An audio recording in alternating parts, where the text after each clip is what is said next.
Hello and welcome back.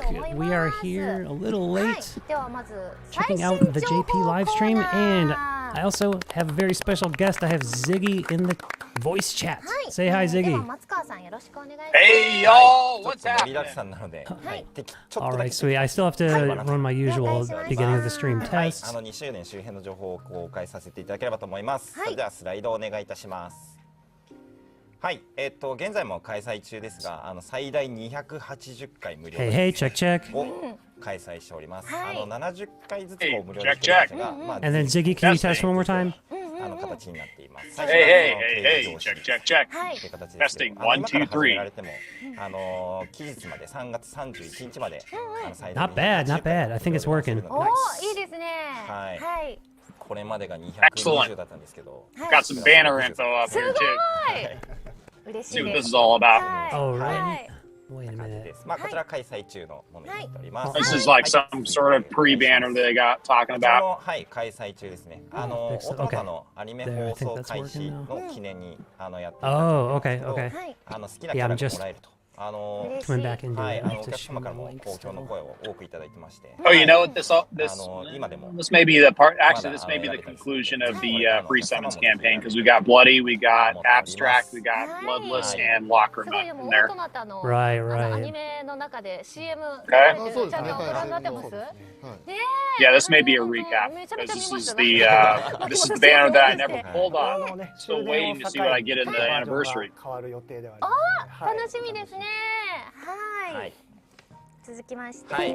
続いてお願いします。はい。こちらからここからがですね、2月18日から実施するものになっています。はい。今回のイベントクエストがですね、063Y の衣装が手に入るイベントクエストになっております。かっこいい。はい。こちらの活かしてますね。はい。I'm back. That's looking good. でこちらのキャラクターがですね、今回初 Hey, Rayon is here. Sweet. 復活っていう。Oh, wait. What are we seeing here? Is this a welfare? すごい。はい。ちょっと063っぽい。なんか好きな。はい。Welcome, L-Side. Wait, did somebody else join the Discord channel? Hold on. はい。そして次お願いします。No, okay, it's me and Ziggy still. Okay, cool. We're getting Lavania. We gotta be getting Lavania because, oh, come on. What are they showing us? I'm still like jumbled with like technical stuff, getting my own stream going. We got Mocha Joe as the charity, as the welfare unit. 063Y, he's welfare. Okay. この祝宴キャラが10分け目が確定になるキャラの確定になる Oh, look at those beautiful creatures. キャラ確定になりますので wait, I keep messing up. Okay, sweet. It's because I keep changing the window. Okay. I'm gonna go I on just the missed record that. here and say I called. I forgot if I don't have the window open, the right window open, it like freezes the image. So sorry about that, anyone watching my stream, but it looks like everything's good to go now. Ziggy, catch me up. What did I just miss? I think I saw a U-Deal. Okay.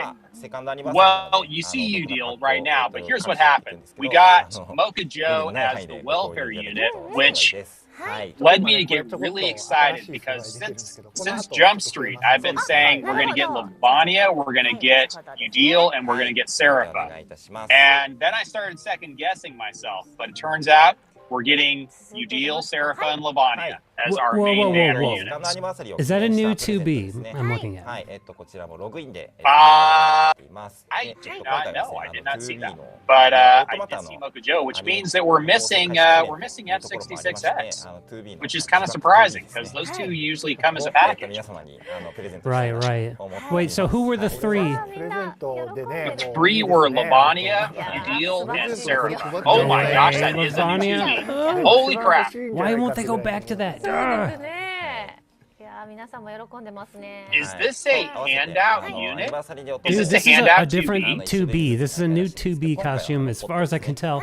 I really want to load up the JP channel on the R server, but that messes up my call, I guess, or I don't know. Okay. Do you have a separate device you can handle it on so you can watch while you do the you know what? I can. While you do the stream? I can't because my phone is just monitoring, so. Okay. Oh, I wonder if this one is. So, No. wow, we're getting self-destruct 2B. That's a thing. じゃあ水飲んでください。ちょっとね。ありがとうございます。はい。リラックスしていただいて。全く関係ない話。 I think she's a panda. リラックスできるように。緊張する。逆に。 I think that 2B is going to be a free unit. Oh wow. I think it is. It looks like it is because the background of the slide is the same coloring pattern as it was for 063Y, and he was the welfare unit, and then the 3 banner units were on a purple background. Okay. So if I'm just going off of color scheme, then it looks like that too. Oh, never mind. Hold on a second. Nope, they went to the purple background. That's what I get for not being able to understand the language. That is a good-looking costume. Dang. So I'm in the JP channel in R on my phone here, and I'm just looking at the new units. Oh man. Oh man. Yeah. Yeah. You knew we were getting a Sarafa. I think she's going to be OP This is going to be supporter. problematic. What's that? I think Sarafa is going to be an OP supporter. That's my feeling. But we might see soon in this stream that might show them off. Well, okay, here's part 2 of my prediction. I was saying that Lavania is going to have a busted start of battle character skill. And we'll see. We'll see what happens. You think Lavania? Okay. You know, that's what I'm thinking, Lavania. I think Lavania is going to be the arena supporter. Oh, man. With the Dark Fist. Yeah, exactly. But what do you think he's going to do? In my fever dream, I said that he's going to instantly grant everybody else's character skill at turn 1, which is a stupid, broken, busted thing, because there are some really broken character skills out there. And so that was my being just absolutely ridiculous. That would unbalance the game. And but whatever, that was my original prediction. So I got on this horse. I may as well finish the ride. So they're showing the moose now. They are. There's someone's typing.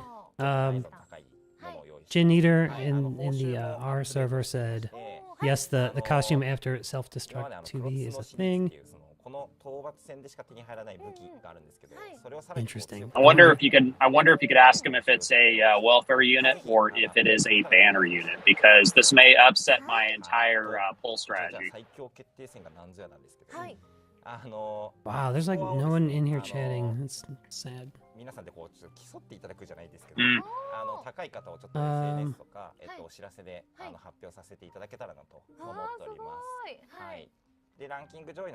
asking. Lavania is a good-looking costume. I mean, they all are, but Lavania looks cool. It's got the Spartan helmet crest on his head. Yeah. That's slick looking.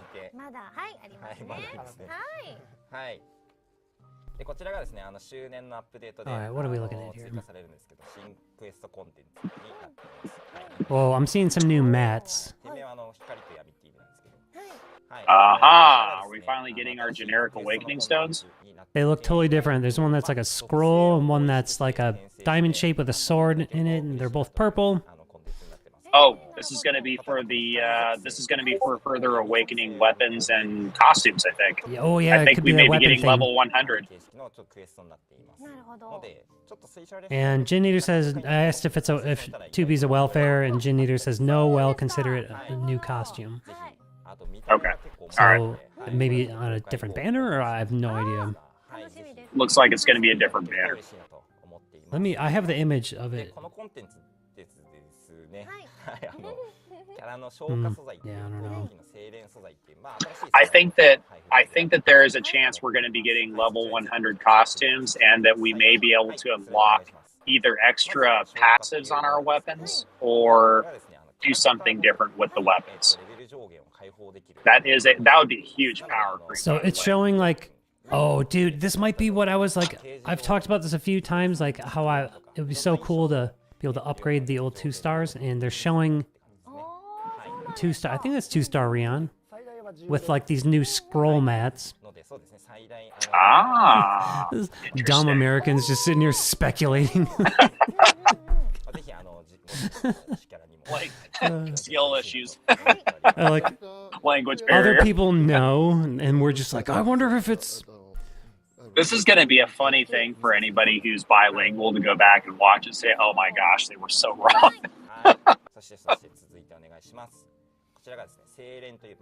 Oh no! Okay, someone in my chat on so L Asai Kongru in my chat on YouTube says there are higher ranks than SSS 10 now,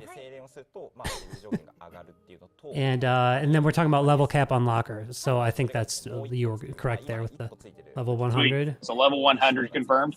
Oh yeah, and then Jin Eater says you can get score beyond yeah SSS 10 now.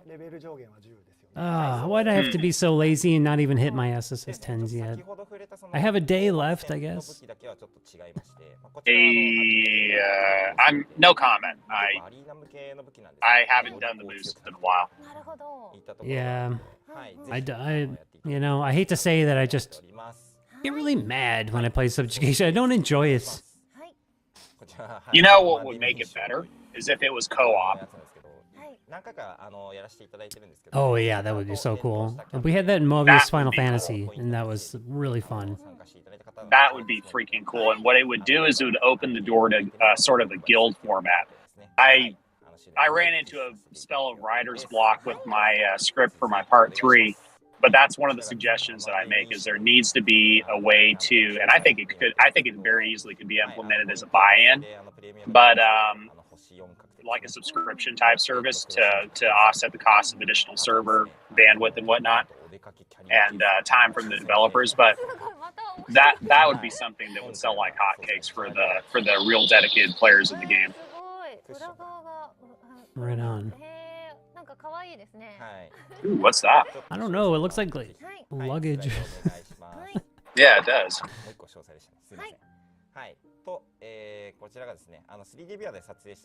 Come on, show the costumes.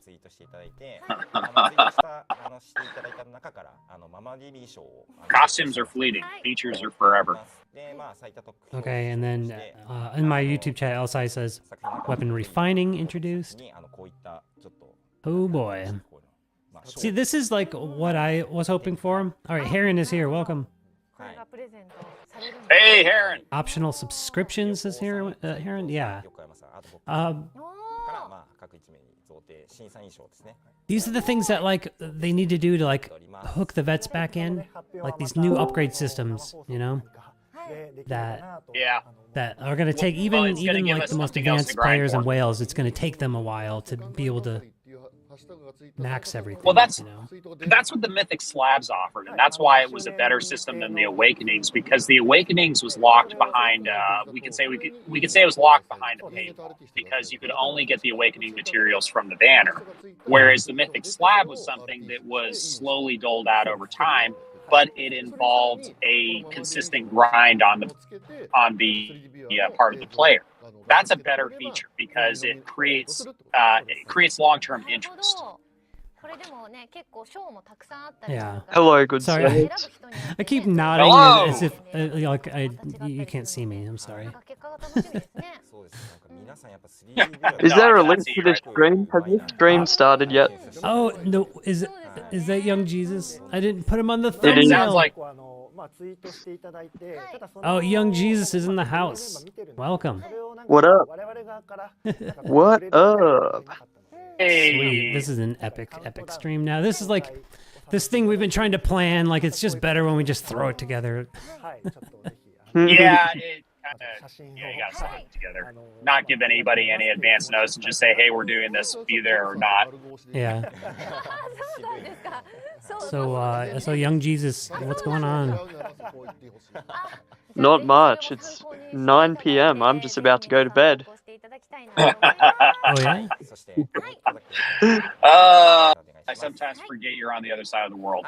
Yeah, you've been working hard lately, I Big know. day of work tomorrow. I need to click on this stream. I still haven't opened it yet. Oh, yeah? Have they announced anything good yet? Yeah, they've announced your favorite character, man. Yep. Yeah, we Oh, got to no. see the banner, or not the banner, but like just what the units look like, their art. Oh, cool. So, I need to And- see this. do you want us to tell you? Predictions. Lavania is one of the main gotcha pulls. Oh, let's go. Yep. Yeah, let's go. He's going to be the busted arena support. With Fleetfoot, Pursuit, and Bold Vigor and Defense Break character skill with 5 hits and 400%. Actually, I was thinking something even more broken to where he charges the entire team's character skills at turn 1 so that you can just fire off with all your character skills at the beginning. That is fair and balanced and should be a thing. As long as Yuzuki gets similar treatment. Game-breaking mechanic confirmed. You just win as soon as he's in your party. Pretty much, yeah. Whoever gets the ghost tap first wins. Demon Tap Simulator. Demon tap simulator. That's what this is going to turn into. Man, I hope we see those units again soon. I'm just Gameplay. sliding through the stream right now. I'm gonna head back over to that JP channel. So all the units are the sexy item. And speaking of sexy, Jesus, I don't know if you are a big 2B fan, but we now have self-destruct 2B costume confirmed in an upcoming really? banner. Yeah. Oh, those celeb costumes are sick. I just saw them. Yeah, if you go to the JP channel. Yeah, Hold I on like a second. the Seraphim. There's some more. Nier114 mentions upgrade character skill to, I think he meant slots, more abilities into it. What? Ooh. Character skill upgrade system? We're also looking at like limit breaking costume levels, I think. Yeah. If I understand correctly. I think it's going to cap at 100 now. And weapons. Oh, sweet. Having a new upgrade system for weapons. Oh, nice. And then, I don't know. Yeah, that's I think still they- unknown, right? There's I not a hope whole they lot make of the info new on ones the relevant again. Because all of the launch stuff is so outdated now. Yeah, it's bad. Would you And by the just way, say the like treatment the that they've launch given to weapons? some of the abstract and bloody costumes, I just started this week using Bloody Gale in my arena team. Oh my gosh, Yeah. she's busted. Oh yeah. I just got a Reek. She's so good. Pursuit and Fleetfoot. Like, come on. Yeah. I'm The soldier. party, not yeah. Fleetfoot. Yeah, like I having never her and used her. Saryu is like Bloody Gale, Saryu, and then a DPS. It's just I can't Yeah. form a better team right now. I think it's the best Really defense team you can make. It just puts like a little bit of RNG into every fight. It does. I defense. still love Yule Gale though. Some of the teams I still struggle with the most in arena have Yule Gale in them, Yeah. and Yeah. Yule Gale and 2 very fast units to go with her. I haven't seen Yule Gale Demus yet, but that would be disgusting. I would imagine. A rank 1 and 3 typically are running that. JNC has that set up right now, and that just, man, I usually lose at least twice before I win on that one. Yeah, that's a pretty hard team to counter. It is, and the Demos is fast. I mean, like, really fast. Damn.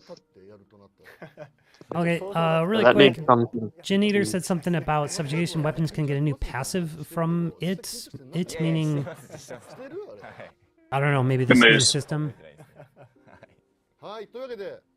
So is this going to be an unlock with the current materials we're receiving, or is it going to be something that's added? It's probably something that's going to be added. Yeah, like Because a there's a lot of people that have a reserve of the current materials. yeah. And really quick, let me catch up with my YouTube chat. So welcome, Ashley. Sorry I couldn't read your comments. Ashley says I wish they released something that counters skill cooldowns, like skill increase cast time, enemy skills. Is someone else just joined? Oh. Oh no. Yeah. Okay. And asked about the automata costumes, so we just have, well, yeah, we just saw a 2B. It looks like on the stream right now they're doing another reading. I love these. But didn't in the last stream, didn't they show a little bit more of the costumes? Well, so you mean in the previous parts of this stream or in the last anniversary? Yeah, the last anniversary, yeah. I don't think we're there yet. I don't know. I think that we're going to go into individual skills, possibly. If they don't, then they're going to save that for the announcement that probably drops tonight. Okay. We'll see. We'll see. For some reason, I thought there would be, they like showed like gameplay of that, or was that like for the Persona? Did they do a live stream for Persona? I'm like, I don't know. I got it all jumbled in my head right now. The only live streams I think, well, did they do a live stream for Persona? Maybe they did, because that was a big deal. I don't think they did one for Final Fantasy XIV though, and that, in my opinion, was the big collaboration. What is this luggage with Mama on it? Oh yeah. Like a bag. Yeah, what is that? Do you know, Farpoint? I actually don't know. New weapon type confirmed. Yeah, backpack. Carries the team. Someone else join? Alright, we got V. Yeah, forget the sword. Tina's going to be walking around slapping people with her handbag. Two-handed handbag versus one-handed.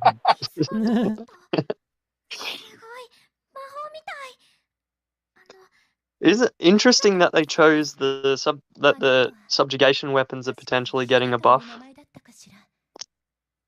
Yeah. Oh, it gives you something. You know what? I do hope that there's something changed with the subjugation to freshen it up a little bit for the subjugation enthusiasts. I'm not one of them, but there have been rumblings for the first time. I didn't play it this season for the first time. I was just so bored of it. Yeah, I kind of coasted on fumes. Here's the thing. I went into it with a single element team just to get a few scores, which is like what? But anyways, that's just me being obscenely lazy. And then I started flushing out some elements in the teams, and immediately I went into the triple S range. But yeah, it's like SSS1 to SSS4, and I just am not incentivized with it right now. There needs to be something that it's giving new. Most of my subjugation weapons are just about maxed, and I just don't have the desire to do it. There's other things I'd much rather be doing in the game. There's no incentive to get anything higher than triple F1, so I just full auto all of them and left it. Now, I will say this for the Giga Chads out there who are scoring SSS 10s. More power to you guys. I enjoy watching it. Yeah, it's pretty cool. It is. Yeah, good. It's really cool. I just don't have the patience to fine tune to min max my team that way. And it's not even the min maxing the team. It's because I enjoy the min maxing aspect. I don't enjoy doing it 5 times with 9 different characters each. Yeah. It's a little excessive at that point. Becomes a slog quite a bit. It becomes a slog, yeah. I'm actually still waiting for the announcement that Memoirs are going to be getting a slight quality of life update to where we can do a better job of sorting them. Like, we can basically set the parameters and then just let the Memoirs and choose the set that they equip from, and then just let it happen. Yeah, that'd be good. It would be great. It would be a tremendous time saver, especially in the case of things like Recollections of Dusk, Subjugation, things like that. Yeah, that would be pretty welcome. It's not too bad. I feel like I've gotten better at all of the management, and I was kind of getting on a roll there at the end of the last bonus period. And then it ended that day, and I'm like, oh, I'm kind of like feeling this. I want to go hard on Memoirs. But I'll wait for the next bonus. Probably come later this month, I would assume.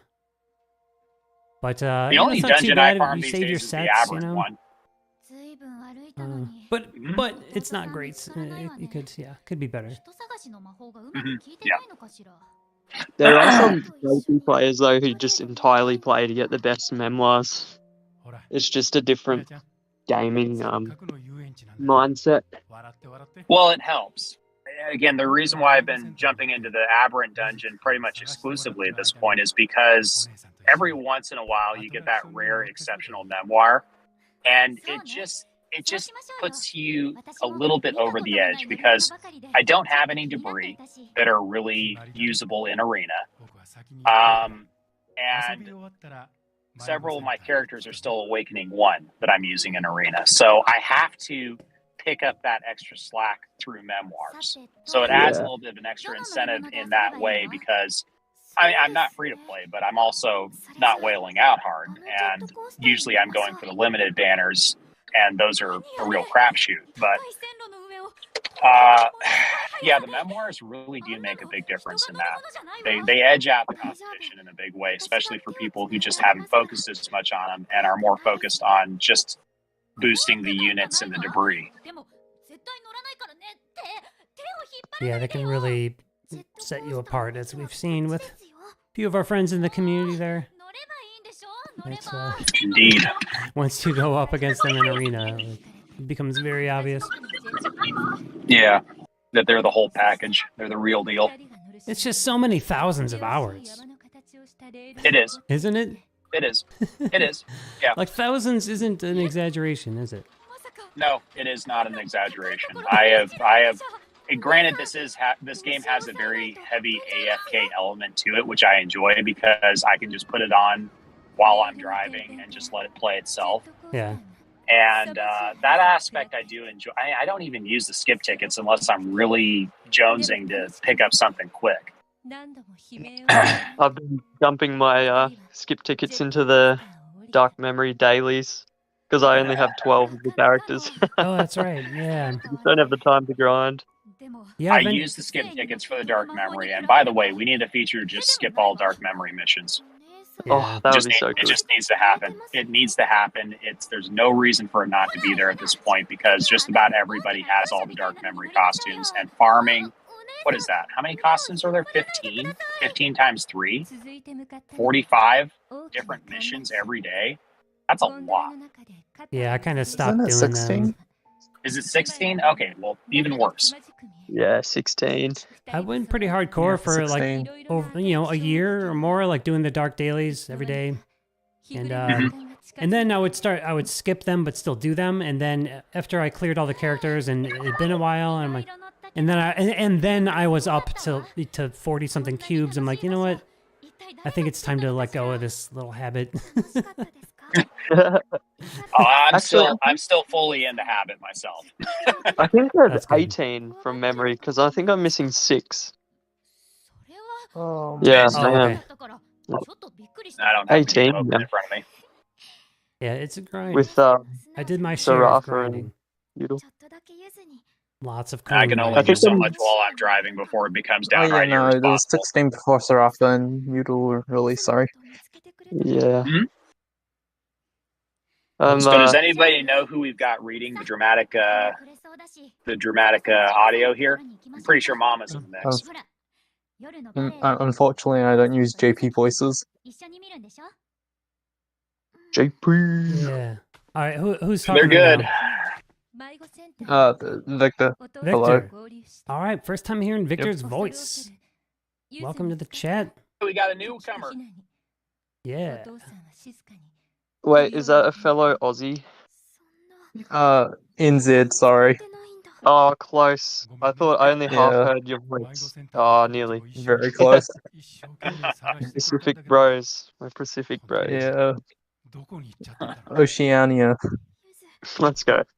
Nice. We're technically part of the same continent. Yeah, true. Wait, did you say New Zealand or something else? Yeah, I said New Zealand, yeah, NZ, we abbreviate it. Oh, is that okay? And Yeah, Z, yeah, Z is Z. Yeah. Only Americans use feet, and only Americans say Z. Everybody else uses meters, and everybody else says Z. Yeah. Really? Okay. I thought only some countries said Z. The first time I'm I pretty heard that, I sure was so everybody says confused. Z. I'm like, Zed? What? It's just a Z. What? I think you guys say Z because of the alphabet song. Yeah, it's the alphabet song. Because you guys want to make a rhyme at the very end. Really? I'm pretty sure that's like the main reason. Wow, that's amazing. I actually said Z the other day, and everybody in the conversation just stopped what they were doing and looked at me, and they looked at me like I was an elitist snob. I was like, ah, gosh dang it. You should have just looked down on them. Well, I Uncomfortable. mean, I do have a good shit-eating grin when I want to.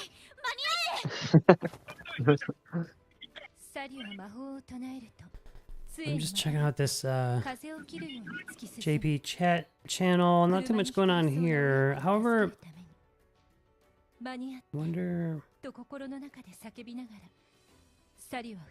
let's see if I can peg. Wait, no. That's okay.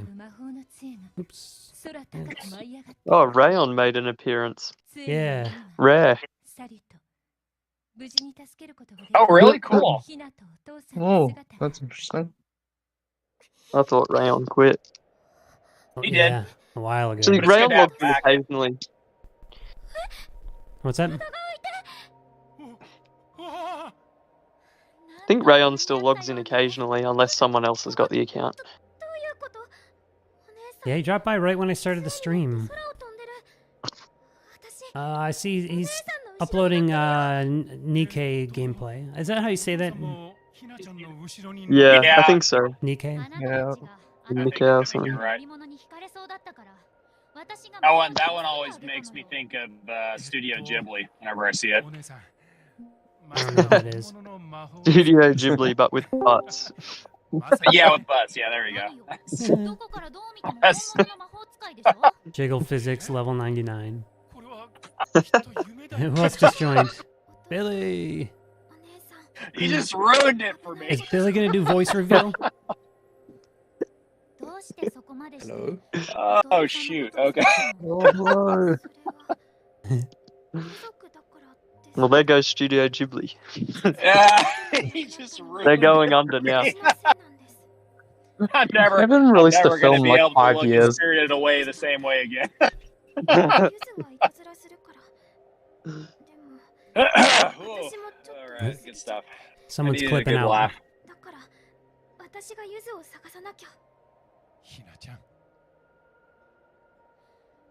Wait, I gotta fix my audio. Is Billy talking? Hello. Hello. Is this Hello. working? Yes. Yes. Hey, We can hear you. we can hear you too. Volume. Sweet. This is turning into a regular old sausage fest. Man, we need that we Wow. need that Void Pursuit on Lavania. Come We on. do. You know what else we need? We need some women to civilize us. There needs to be some more women in the chat who play and keep us grounded. Agreed. We need Stray. We need Stray to make an appearance. There we go. Lift everyone's gacha luck. Well, just lift the dialogue in general. Right, I Bob. mean, we're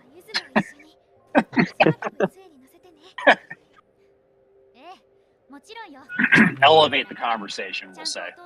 We can just be degenerates. Yeah, I mean, it's fun to be a degenerate from time to time, but there needs to be a little bit of moderation too. That is true. So, welcome to Zilkerman Gaming. And Hey. Cut and Mista. Oh. And Mark. And Praise Machine. A lot of people in my chat I haven't seen before in my YouTube chat, so welcome. But I wanted to speculate some more because, you know, we got Sarafa is kind of like, oh yeah, and Supermassive, yeah. I left when Ziggy said sausage fest, left a nice hot dog. Anyway. Sarafa, it feels like Sarafa's been established as a support character, so I wonder if we have our new broken support with this celeb Sarafa. Like, and what would she be? PvE support, like a upgrade to Christmas Akeha, maybe? Or arena support. I was thinking she'd be the next defense break DPS. Okay. To sell the banner. Okay. I was thinking more of like a critical damage type of like character because of her 2-star. Spear DPS? Yeah, spear DPS. I think that would be It sweet. would be cool to get some like some timed crit damage sort of builds. Because you don't really like all we really have is Summer Gale who does that. And it's equally as good as like temporary elemental boon and stuff, but we don't have like a companion for it or anything. Yeah. Okay, so what about celeb? Udeal was the middle one, right? Yeah, Udeal's the middle one. He's going to be a DPS. I'm almost certain of it. That seems, it seems to be his role. What is the proper vernacular? A turret. I think he's going to be a strict turret. Yeah. He's probably going to be the next iteration of Yuri when it comes to something like that. That's what I'm thinking. The benefit of that is that he'll be able to use the fire subjugation sword. Oh yeah. It'd be awesome if he was fast. I don't think it'll happen, but I've been saying this ever since he came out. Like, we need a fast Udeal so we can use that sword and snipe wind users. Yeah. We don't have any fire snipers. That would be interesting. But yeah, I could see that, like maybe a generic, like non-elemental, not element specific DPS. Maybe he'll get like you say, like a celeb Yuri type of role. Stupid multiplier benefits from that tremendously. She's one of the most versatile damage dealers to this day because she's not locked to elements. She's locked to the attack up boost. And what's funny which is very easy to get. What's funny is one of her passives is element specific, but it didn't matter. Just blaze drive. Oh yeah, the blaze drive. Nobody cares about blaze drive. Just shove Aka's greatsword on her for a bit of haste. Yeah. I won't lie and say that I've never done that. I only really ever do that when I'm using her in wave 1 of subjugation for a combo. You almost need haste to get a full combo off in wave 1 these days. Yeah. Well, now you guys are talking about something that I've completely ignored, so I'm just going to let you guys do your thing. Wave 1 of subjugation is my least favorite part of the game. So hard to work out. Is it That's the one where you have to build a big chain, trying to weave a chain within the boss's attacks and patterns is actually a pain. Yeah. I was just So doing annoying. one of them, and I think it's water, where the boss's or the moose's skill is at such a point where you like can't get your companion in the first 60 seconds unless you like wait to do your combo or something. I don't know. A lot of you guys have figured it all out, but like is essentially in wave 1, like you want to get an early, like a knockdown after one combo, so you can get it in early, and you can still get your combo bonus later. That's kind of what I've seen. Oh. I think it's for the fire moose versus fire. He just buffs his own defense. I'm pretty sure that affects your like knockdown meter. So you can't actually. It's really annoying to try and get a knockdown within one combo. Right. It's very hard. Like, you got to be mega dialed, and often your best units are in the wave 2 and 3. Yeah. I'm trying to use Queen. Yeah, from Queen. Wind. Good, hey. In sub. Yeah, but it's hard to get that burn effect to actually work because there's like 2 weapons that give burn, and they're both kind of bad. You have to kind of use that 3-star stuff. Yeah. Then it's like an opportunity cost of running like something else, like Xeno Noel's Spear or like. Her knuckles give burn, and it is a 5 and 4 hit. But the thing is, it's it's kind of like a bad weapon to like throw on. Like even though the attacks are high, there's no boon, and it's just kind of a mid-tier weapon. Yeah. All right, I got something. Speaking of weapons, I'm really enjoying these haste, element-specific haste / boon weapons we've been getting lately. These are really awesome weapons. Yeah, I've pulled a handful of those. They're all really good, but I've been majority getting water only, so it's kind of annoying. Hey, I'm gonna read I'm gonna read my YouTube chat really quick. We got Elsai Congru. It says new content including new upgrade materials, make element teams to challenge quests, upgrade characters and weapons, new higher level for characters, max can be 100, and then continues. Yeah. One character upgrade covers all costumes, weapons can also get higher levels, and new additional barriers for recollections of dusk. Cool, thank you for contributing the info. Yeah. Oh, that's a Steins Gate reference. I like that. Like, Now, wait a minute. Hey, Farplane, real quickly, go back on that. Just clarify for me here. You said that the upgrading the level cap applies to all costumes within a specific character? That's what this person said in my chat. Yeah, one character upgrade covers all costumes. So it's like the Mythic Slab board then? Yeah. Okay, gotcha. So that's good, because that would be horrible if you had to do that like per costume. That would be. Oof. Well, yeah, that'd be brutal. Yeah. Which character would you do first? Oh, that's a good question. Yuri. Sorry, I'm just gonna simp. I do Yuri. That's probably the best choice, honestly. Yeah. Unless you're really into PvP. Just invest in like, just go long on Hina. Oh, Yuri's good in PvP too. Abstract Yuri's a monster. She's got no idea. She's got. Yeah, I need. She's still one of the best, I think. She's right up there with Noel and yeah, I need like a third pull of her so I can get her third ability. Yeah, that makes a massive. I've only got mine in Awakening 1 myself. She's usable. She's great. I still use her, but she'd be even better with that Bold Vigor. Yeah, I really just need to get one more, but I don't want to like invest my gems or any of it into that.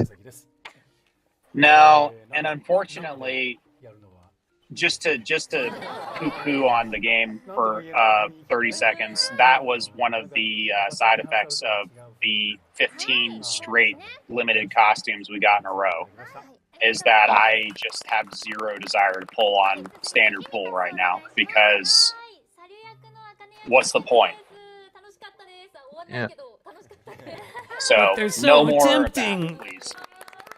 Yeah, they're tempting. I got baited on like everyone, like Bloody Griff, Lacrima Lavanya, Abstract Yuri, Bloodless Demos.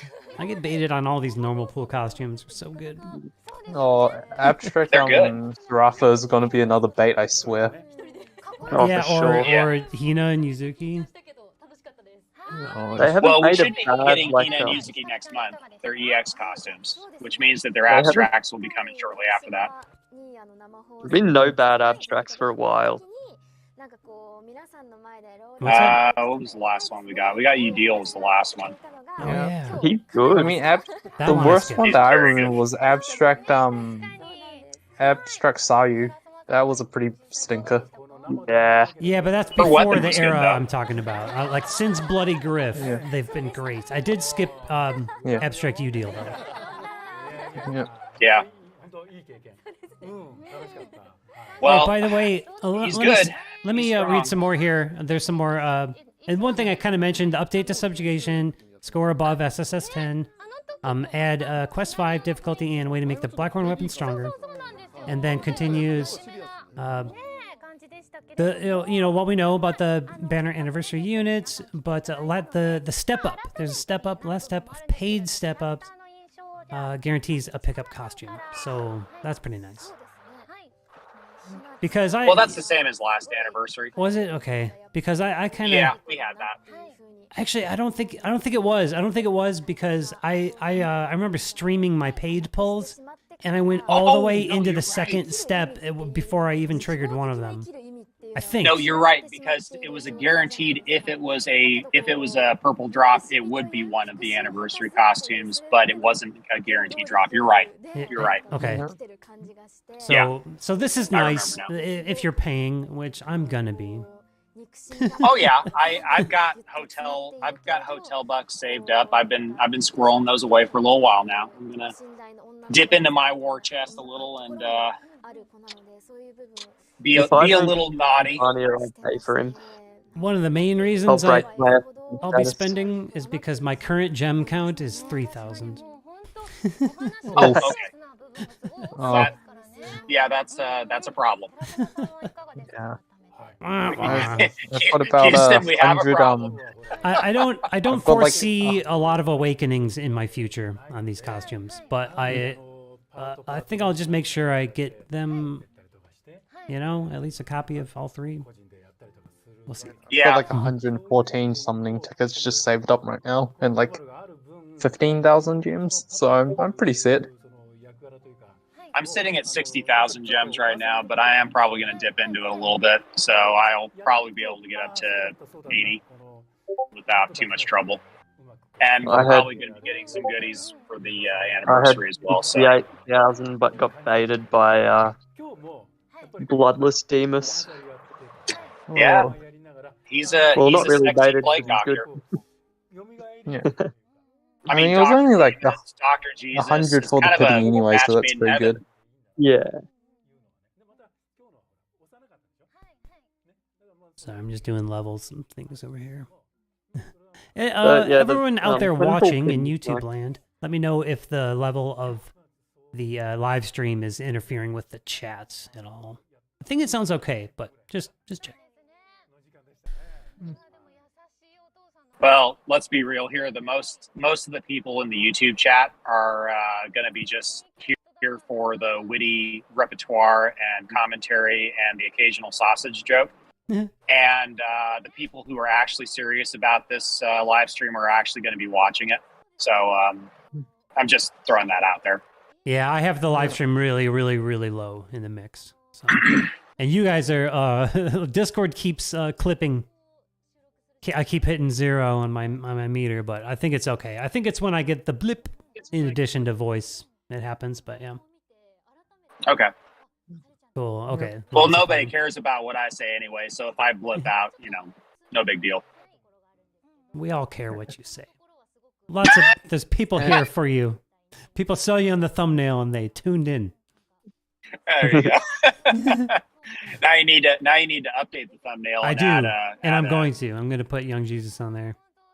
Yeah, you got to add a few others in there. Yeah. If anybody else wants to contribute their own absurd graphic, make a graphic salad out of it.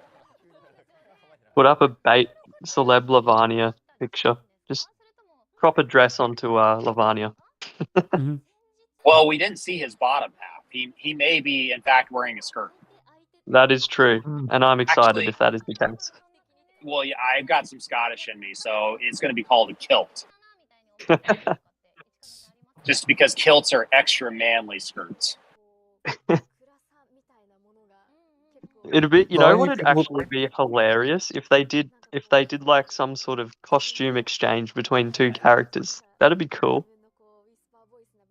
I still think that they should be opening up a paid character every month. That is a paid costume every month that doesn't offer any actual stats, but is a cosmetic that you can use in the game, like what you'd get out of any other number of games that monetize their artwork. Yeah. Punishing Grey Raven does that well. Well, by golly, why isn't Nier doing it then? I don't know. They monetize they have like good monthly sort of options and lots of cosmetics and stuff that have no effect on gameplay, and they make a ton of money. Well, I actually saw a trailer for Punishing Grey Raven the other day. It looks really cool. Yeah, I find it really hard, actually, as a game. It's a mobile game. It's an action game. Do you use a controller with it? Yeah, I just recently started emulating it and using a controller. Okay. Did make it easier. But on phone, It yeah, did make it really easier.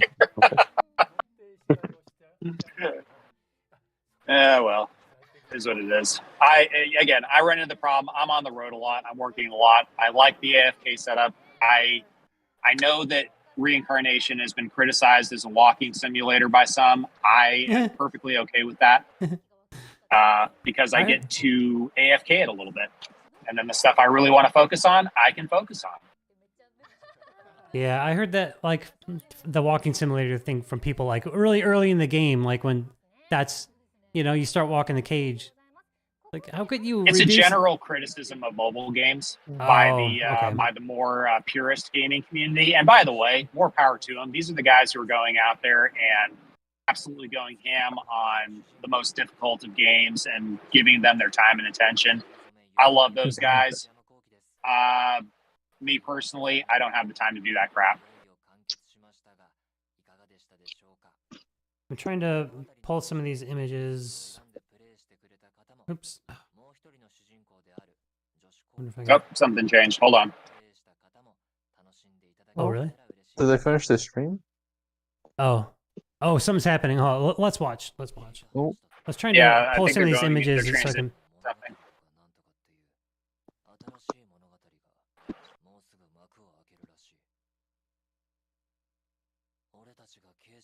Oh my god.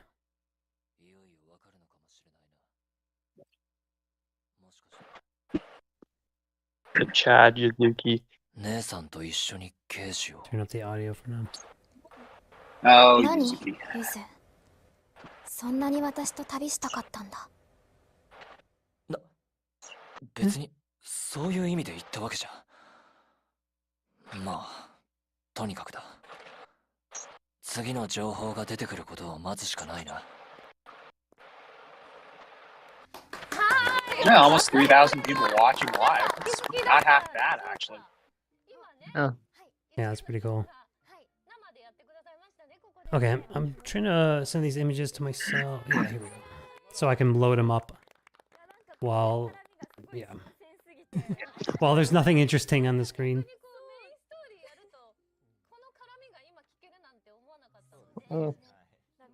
Okay, so it's a dramatic reading. Because if I pull Discord up on my computer, it's gonna overlay the image that I have of everyone's chat face. It's just lame. I don't know why my OBS can only take whatever Safari window is active at the moment. Don't nuke chat, man. Don't nuke chat. We're having too much fun. Yeah. So I just emailed myself the images so I can pull them up here.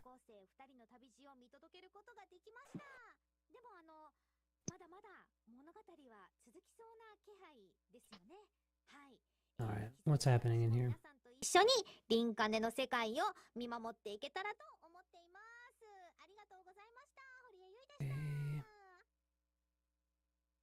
All right, just bear with me. Oh, actually, okay, no, I'm not clicking away from this.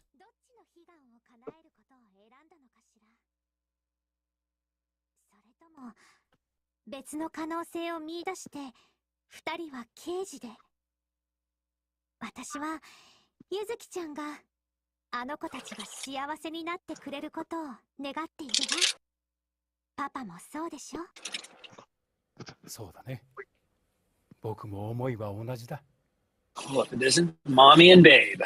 そう願ってくれる人がいれば、きっといつかゆずきちゃんたちも救われるはずよね。そう、この先の人と世界の物語で、どんな真実が待ち構えていようと。はい、今のもなんと生で入れていただきました。生です。ねえ。いやなんか逆に。All right, let me see if I can pull these up real quick. Well, at times like these, I wish I actually understood Japanese. Yeah. I know, right?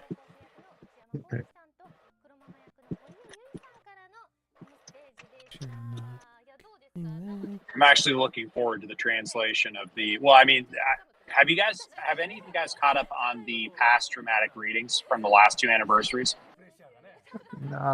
No. What about Not it? really. Okay. This is where I'd say venture over to Cabbage's channel and check those out. He actually does interpretations of them, and they're really cool. Yeah, I watched. I watched that. It was really Yeah, good. they're really something. I mean, they're Yeah. really. These are professional voice actors, so obviously they know their craft. But the it's neat to see the human, the added nuance from a human reading, because you see it in the game, but you don't catch the same level of emotion from it. But when you see the person, the voice actor, actually reading it and quasi acting out the role, it's neat. It's really neat. I watched his last one and I was just enthralled by it. Oh yeah, it was wonderful. I think it was the Priet story. It was the Priet and the F-66X story. Right, and they were in the cage for some reason. Yeah. Well, Mama was doing what Mama does. She pulls people out of the memories and forces them to interact with each other because she's basically manipulating things. And so she, for some reason, dipped in, pulled out F-66X. Priet was there, a couple others. Then we saw Akeha. And Akeha was just your stone cold killer.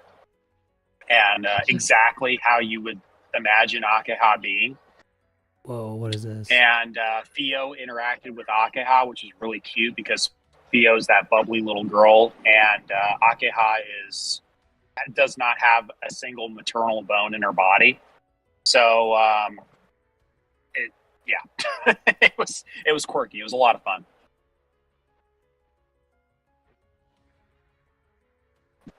Yeah. What are we doing here now? Whoa, what was that? Oh, okay, that's from the old story. Never mind. Yeah, I'm just loading up some images, so I'm listening and I'm kind of watching this cutscene that's always awesome when it shows all of the mamas.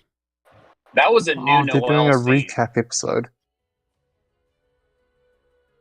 I don't know. That one with Noel looked like I didn't recognize that. Huh. Whatever. What do I know? Sorry, guys. I'm kind of munching on breakfast right now. All good. So hopefully you don't hear me chewing my cud. No worries. Oh, hey, while we're Hand on out this, Yeah, while go ahead. we're on this real quickly, Someone was unless gonna say something new happens, what are your guys' speculations for season 3 with that trailer that we got at the end of the story? I'm all ears. I think that we're going to. Well, I mean, they say that there's going to be a conflict with Earth, but my running theory is that the weapon memories are being created by Mama and possibly, the recorders to be living weapons. That's why the memories of these warriors are being stored within the weapons to add potency to them. And since there's a very heavy digital sort of element to things, like everything you interact with has a digital cue. When you kill something, there's a sort of a static effect that happens and everything. I just think that they're basically hard data that are being turned into intelligent weapons that are going to be used in a war. Right on. Sorry, again, I'm nodding but not saying anything. No, it's okay. I can't hear you. Or I can't see you, I mean. Yeah. It's funny you mentioned war because for the Nier Automata, the game was set in the 14th Machine War, meaning there were 13 wars beforehand. That's a good point.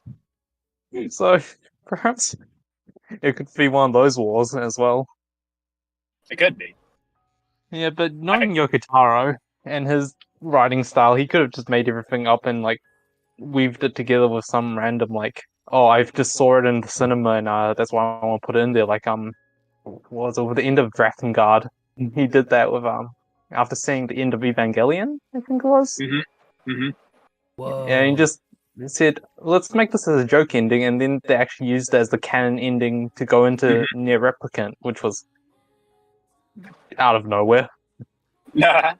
Oh, hey, here's this rebirth thing. Let's see if what we can glean from this. This is it right here. So this is the trailer, and well, no, is this? Oh, this is the same one again. This is the end of chapter 2. Okay, so, that's right. Yeah, the decrypting part.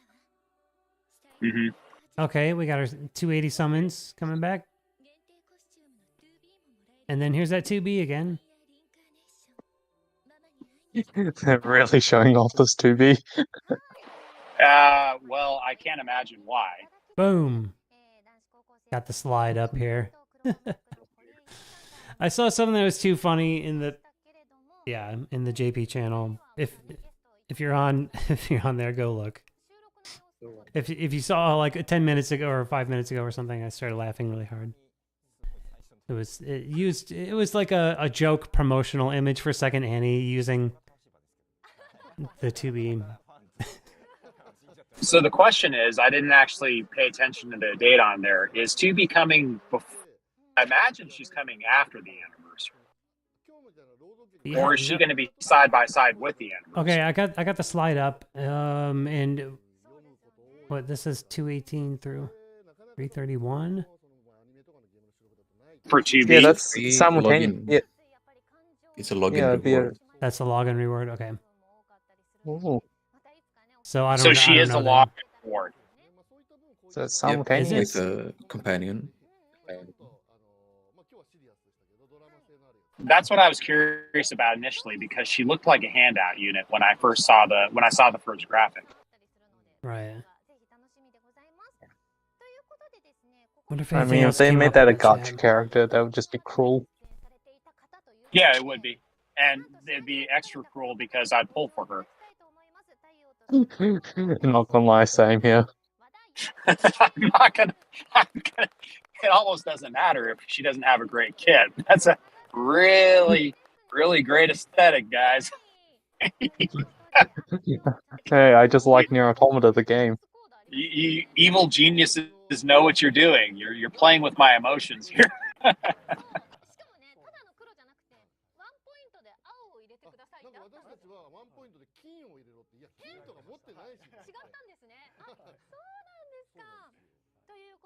All right, still nothing.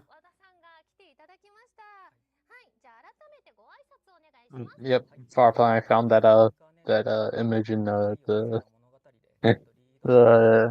JP chat. Whoa. There's something Janitor said, gonna drop this info. Celeb Baldy, the welfare Baldy. It's a new skill introduced. It's similar to KH, Kingdom Hearts, I guess? Series Handstand effect? Where you'll stay at 1 HP when received a fatal attack. So it has like a zombie. Oh, it's a courage effect. Oh yeah, like a focus stash in Pokemon. Wait a minute. So hold on one second. If you receive fatal damage, you will actually not die, but you'll remain at 1 hit point once. Yeah. Oh, is that a weapon ability? A passive? I think it's it's. You have to be full health. The welfare Baldy. Oh, that is cool. Yeah, that'd be pretty busted with like horns. Like if it's that a was passive a weapon, then that would be a second. That would be the natural second weapon on almost anyone in an arena. That would immediately be slotted into every arena team. That'd give everyone one zombie, pretty much. Yeah, exactly. And then and if you did it with, you could technically try with 2 and give someone 2 zombies, have the 70% and the 1%. By the way, in my YouTube chats, the Raise machine confirmed that 2B is present from the login. Hey! If they're correct, that's what they said. That's in my chat. Okay, well then, just relaying. Since I'm like 2 for 2 right now, that means that we are getting a Lavania who turn 1 boosts everybody's character skill. I mean, That's the only Let's go. natural conclusion to this. I need a 3 for 3 That's right so now. ridiculous. You just put in like Christmas Griff and Celeb Yuri. Hell, forget those guys. Put in 0. Oh yeah. Oh god. I don't have her, so An instant AoE hit. Instant AoE KO. oh god, yeah, beef her up like just. Oh man. You put in Lobania, you put in Akeha, and you put in 0. And anniversary Akeha, and then you have the character skill. You have Akeha fire off, so she debuffs, and then you have 0 nuke the team. It's just a 1-2-3 punch. So 0 is going to be the new meta arena nuke. That's just my prediction. I'm throwing it out there right now. Yeah, but that's really unfair for everybody that didn't pull for 0. I Because am so full of crap right now that it's coming out of my ears. There's no way they would do that. it'd be funny if they did, though. It would be obnoxious. You basically have to start running full tank teams at that point.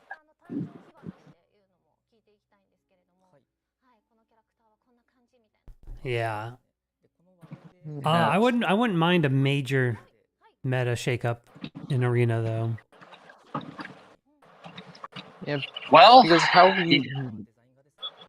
you usually change metas is either with buffs or nerfs, but you can't really do that in a gacha, so it's introducing new stuff. I would argue that Yuletide Gale did flip the meta because she made the entire team tanky, so that you didn't have to run a dedicated tank if you were going to go in for a sustained battle.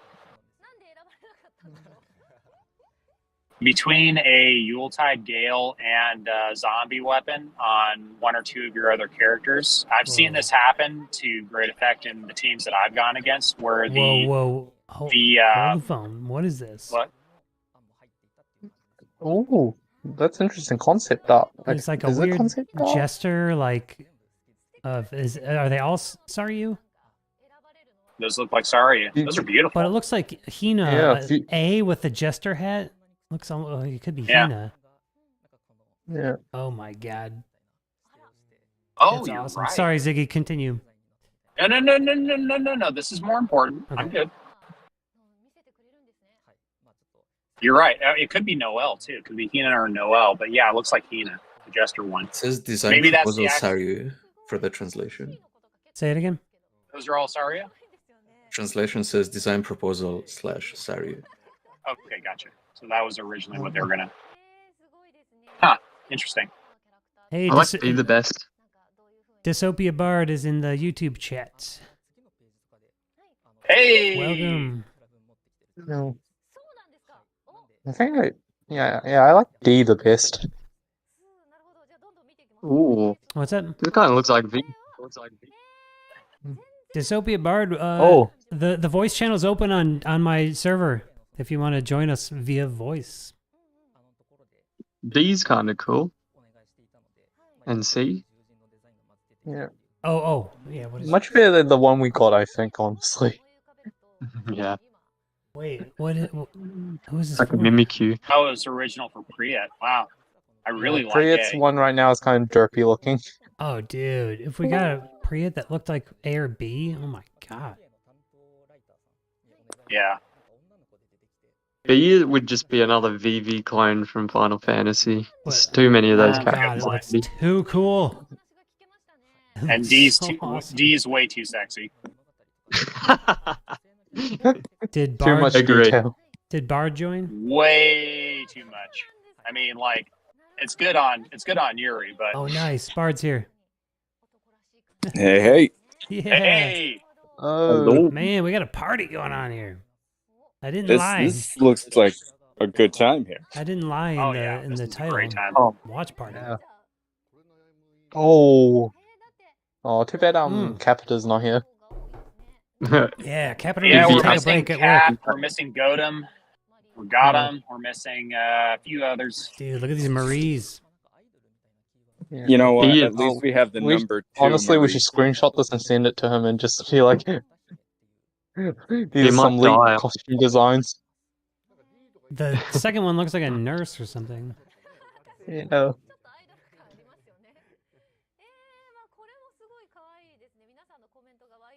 Yeah, this is cool. Looks like we got some life of this game ahead of us. Looks like they're doing some work, you know? Yeah. No, they're putting work into it. That's what you want to see. Now they just have to monetize. Wait. Got him is in the YouTube chat. Got him. Come on if you can. Come on the voice channel on my server. Make it a real party. Ziggy, are you seeing these amazing Yuri skins? Oh, here we go with Yuri. Oh, so are these skins you can put on costumes? That'd be amazing. Give is sick. Oh my god. These are phenomenal. Oh my god. Got him. Like all of them. Hold the phone. The thing that was gonna take so much coordination is happening right now. We got everyone in the chat. We got him. I think Got him just joined, right? D. I want what about D. A? We got Young Jesus. Look at the we drip. got Ziggy. A is 10 out of 10. A's got the drip. The drip, yeah. There you go.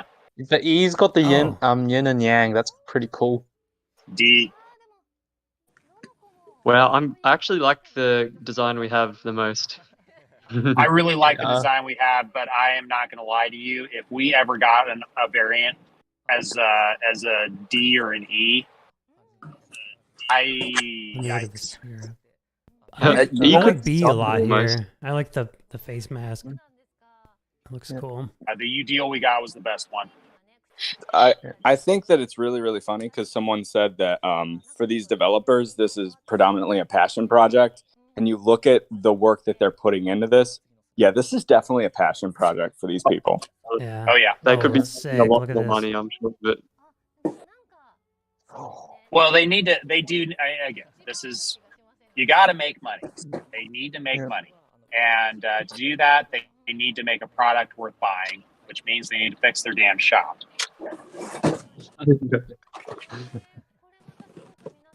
Because a lot of us want to buy into the game and invest in it. It's just difficult. The price of admission, it locks out the vast majority of the player base. Just a quick interruption. There is some news in game, by the way, about the new features. Oh, cool. There's a notice or something. Yeah, there is a notice because I logged in a minute ago. It looks like that new story mode is being introduced that they're talking about. Not the new story, the new, what was it?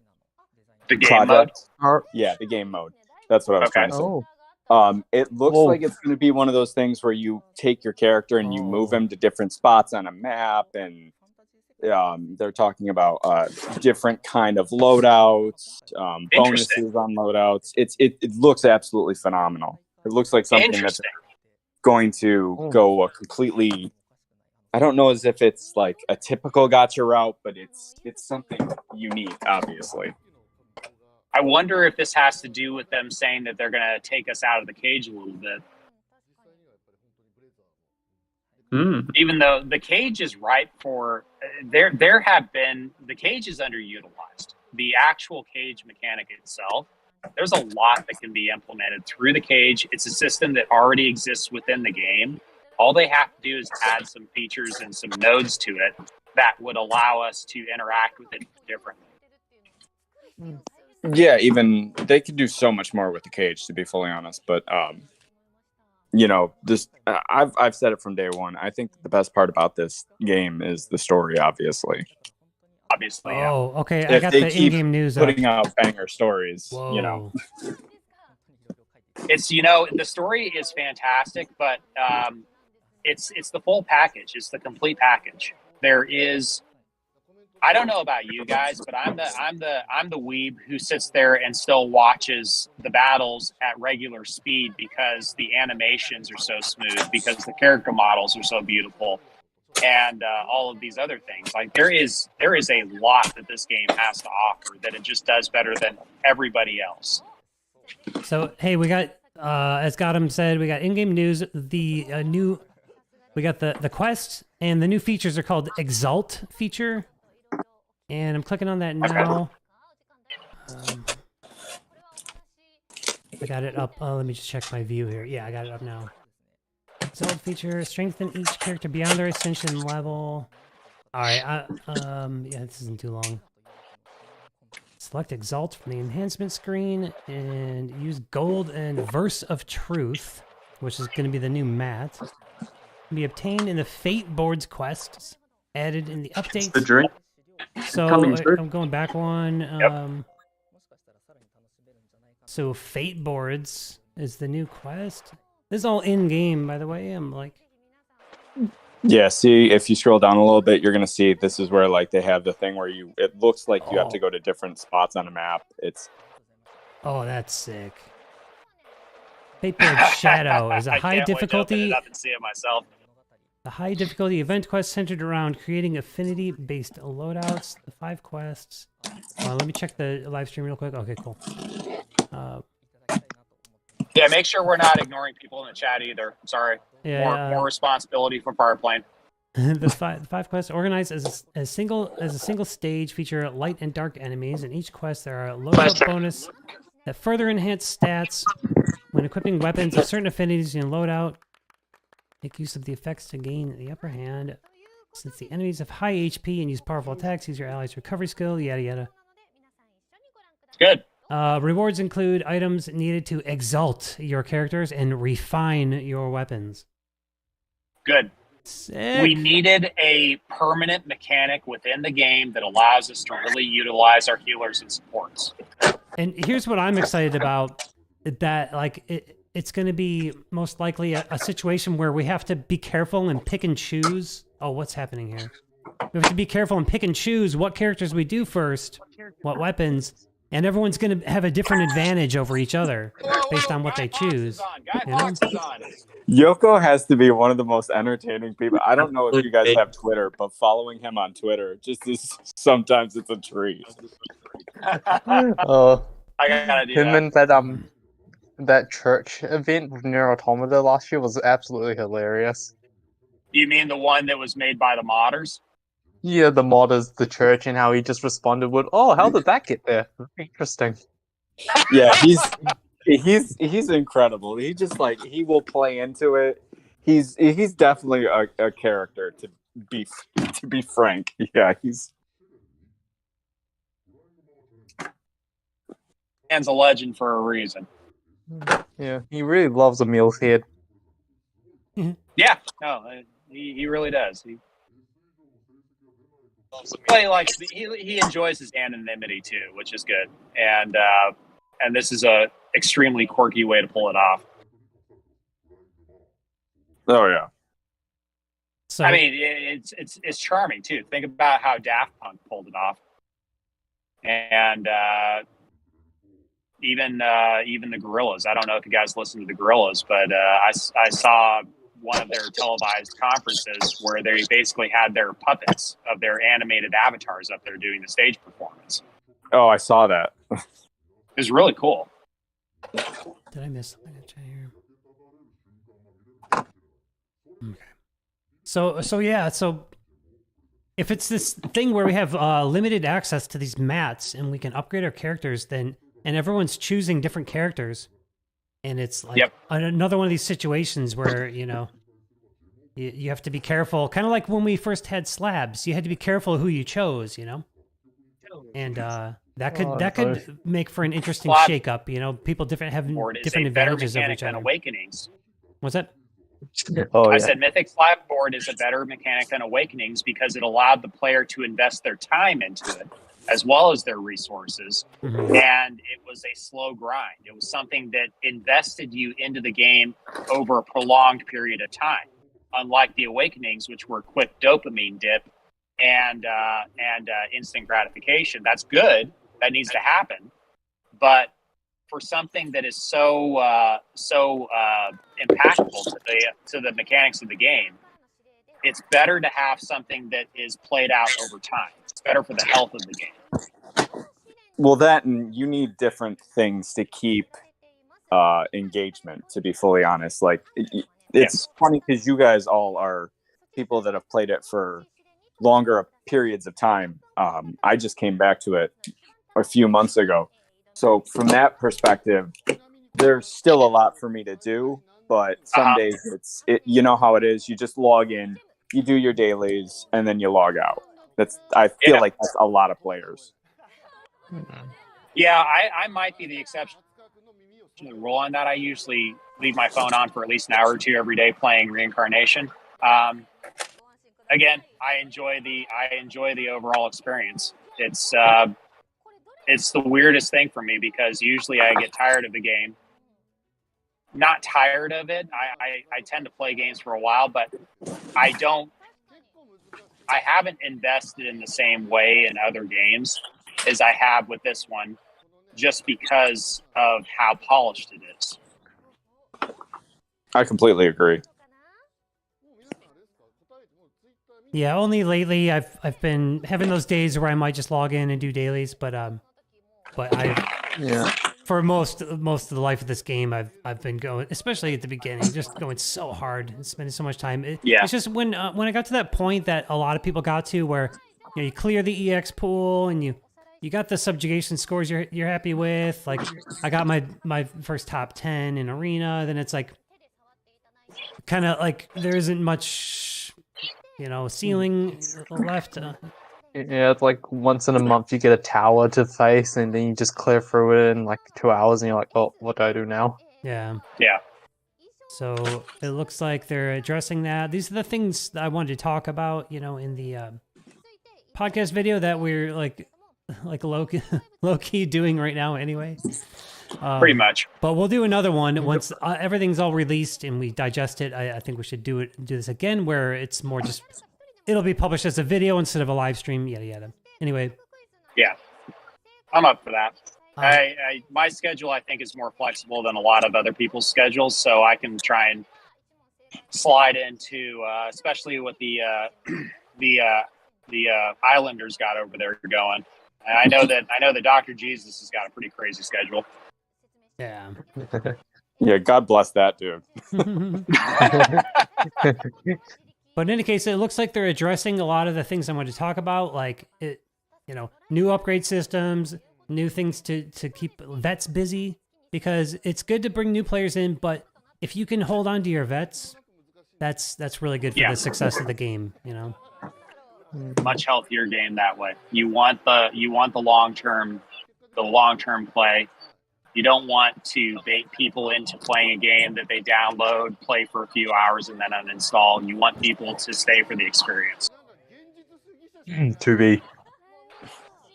And her assets, yes. Completely agree. Oh yeah, so I have the images. Oh wait, what are they doing now? There's some sort of puzzle that you have to answer. And everyone will get jumped. What is the character skills and stuff?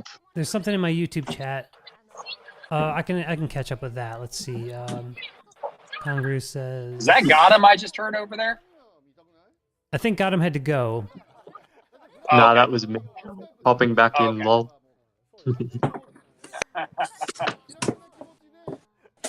What was it? There's a poll on the JP Twitter. Download Hogwarts Legacy. Oh, there you go. You know that everybody's going to be playing Slytherin in that game, right? Oh, I'm Ravenclaw. Yeah, I'm a Ravenclaw person as well. I'm Ravenclaw. Let's go. Oh man. I just look at the game and I'm thinking, gosh, Slytherin would be fun to play. I only saw a little bit of gameplay, but it looks good. You know what would be a good community tier list on Nier and Guide would be sorting houses, each character into their house. Oh, that'd be fun. I might do that right now. Oh my god, that would be amazing. Yeah. We can discuss each character. I'm working on this right now during the stream. Nice. Yep. I always just for the lols, can we put a Rion in a Hufflepuff? Oh, absolutely. Yeah. Yes, please. He's a Hufflepuff. That's He's awesome. definitely Hufflepuff. He is such a Neville. That is not even a question. So glad young Jesus is Actually, a I Ravenclaw. think Argo has to be a Hufflepuff too. Please. I always thought click I'd be on- Ravenclaw, and then I actually did the Pottermore thing, and I got placed in Ravenclaw. I'm like, yes. Now I get to live in that awesome I'd say tower.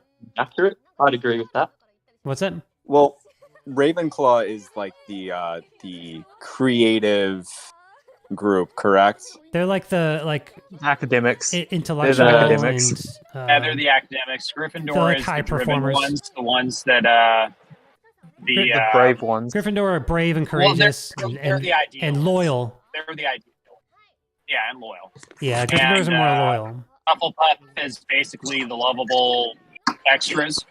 The background characters. Well, yeah, that's the thing. special Is friends. they're all good background characters at what they do, though. I mean, I think Luna was a Hufflepuff, right? They have skill issues. No, Luna was a Ravenclaw. That's right. Hufflepuff has skill issues. Ravenclaw. Okay, never mind. If I'm not mistaken, So is, Ravenclaw's motto has a joke in it. So I'm just saying, you know. Right, fair enough. See, I think like the only Hufflepuff that we got to see on screen died. What's that? Yeah. It was Cedric, Which I think. Oh, I yeah. just use that. Yeah. Yeah, Cedric, and I mean, we did see Weasley twin die too. That was, I mean, there was a bunch of stuff that happened in the end, but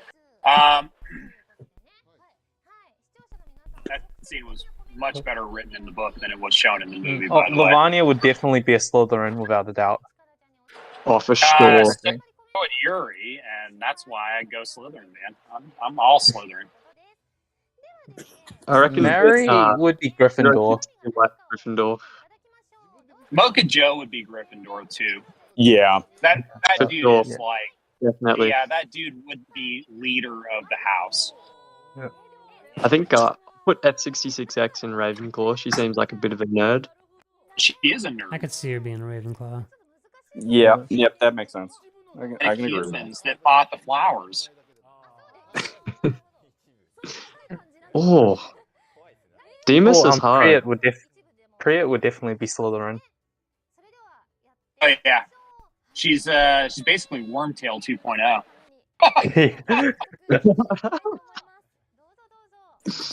Would you deal be? Oh, that is a Gryffindor? door. Dude, what is? Yeah. I almost said something inappropriate. I'm like, what is going on here? This box. If you're watching the stream still. I know, right?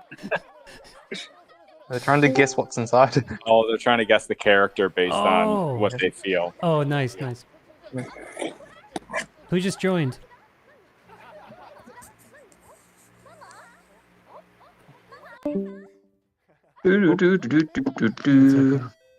Oh, they left. Whoever it was, come back. Yeah. Oh, they're they're back. Someone. Griff is definitely Gryffindor because of his name. Yeah. Personality. Oh, Lars is. Lars is a Hufflepuff. Yes, agreed. Emil's in the YouTube chat. Lars is too edgy to be a Hufflepuff. Too emo. Lars, All right, let's listen. see. If Lars we're putting is, emo people somewhere, I think emo people go in Ravenclaw or Ravenclaw. Sorry. That is true. Lars could be a Ravenclaw, maybe. I think Yuzuki. Yeah, Yuzuki's probably Ravenclaw. Who else is in here? We got. Oh, Yuzu is definitely a Ravenclaw. Yeah, He spends Yuzu. all of his time studying. Yeah.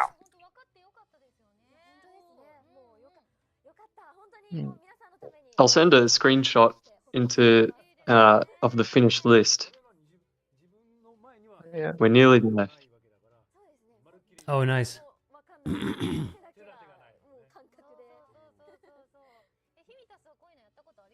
Let's look at Akihata, because that's kind of a weird one.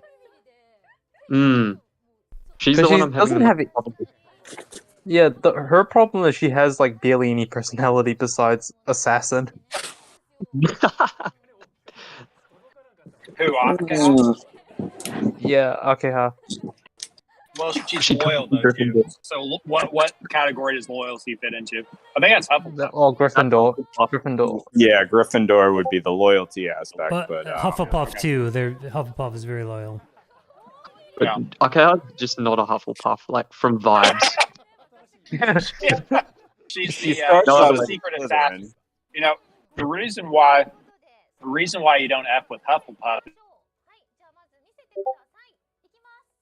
I think she gets a bit deep, so I'll put her in Ravenclaw. Yeah. Now, real question: how do you sort an animatronic like Demos? I just put him in he's Gryffindor. loyal. He's a Gryffindor boy. Yeah, he's immensely loyal. Yeah. But he's programmed to be loyal. Did you guys finish his Recollections of Dusk? I mean, the easy answer is you put Demos wherever Rion is. Well, that is true. Okay. I mean, yeah. Try to defy that logic, Ziggy. Well, he pulled a good logic, actually. So he pulled a Where the Red Fern Grows, which kind of traumatized me in my younger years. That book, because I don't know if due to a mountain lion attack, the other doggy goes and lays down next to his brother and dies with him. And that's basically what Demos did with Rion. As soon as he could, he went back to Rion's grave and died with him. It's just like, oh my gosh. Okay, ready? One liner. Tell me if this is wrong. Marie Hufflepuff. No. Ravenclaw. Emo kids, Ravenclaw. But that derp face, the derp face is so Hufflepuff. Marie was also like the leader of a country at the beginning as well, and yeah, that was factually accurate. Yeah, and she did care for her people quite well. She did. She was compassionate towards her people. Yeah. So she cared for her people very much. So I guess it's not fair. She also cared. Base it off the She also derp cared face. for her enemies, which is what ultimately got her in trouble. Yeah. If only she cared for her eyesight better. And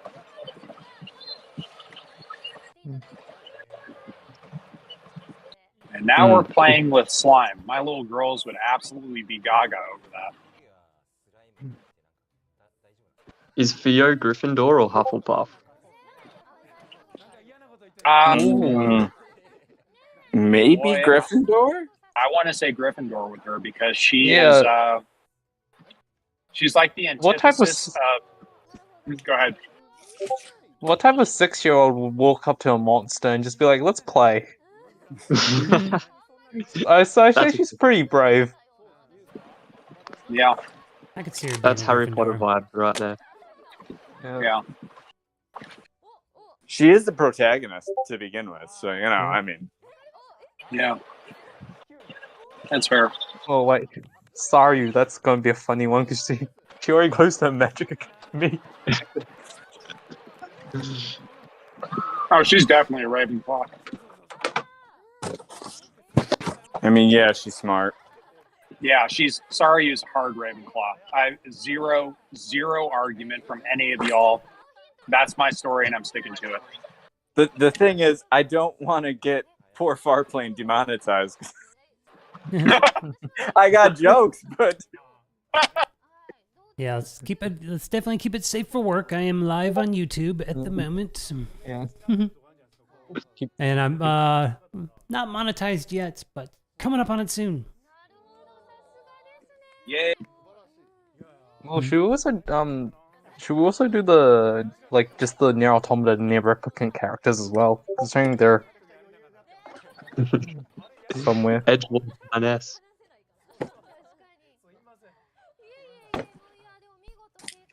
Yeah, what's up? Like, people are talking about the slime. I can't wait to see some translations for this. I really want to know what they're talking about right now. They seem like they're having a great time.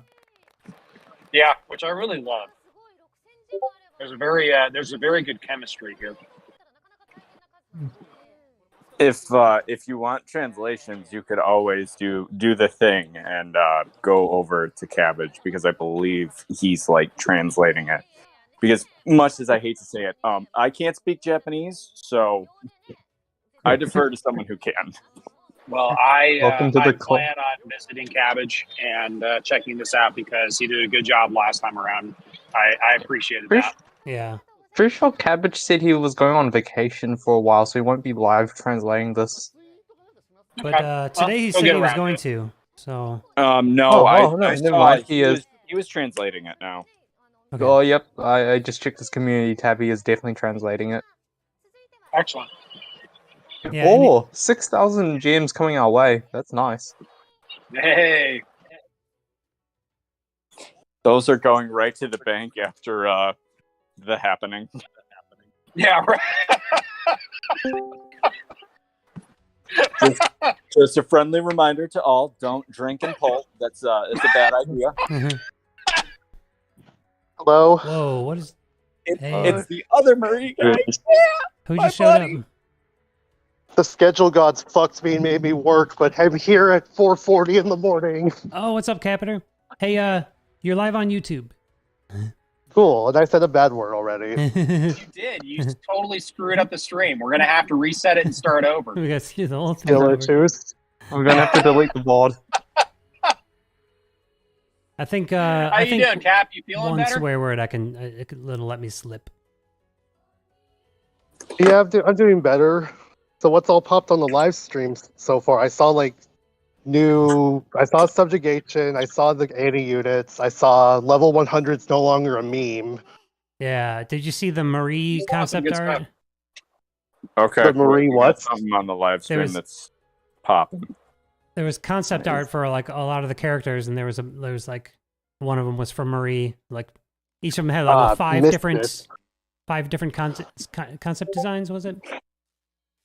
All I know is that the Nurse Marie can take care of me anytime. There you go. There you go. Now I feel the same way about Druid Yuri, even though I'm not sure if I'd survive the encounter. Oh, there's no way you'd survive that encounter. No, I'd be toast.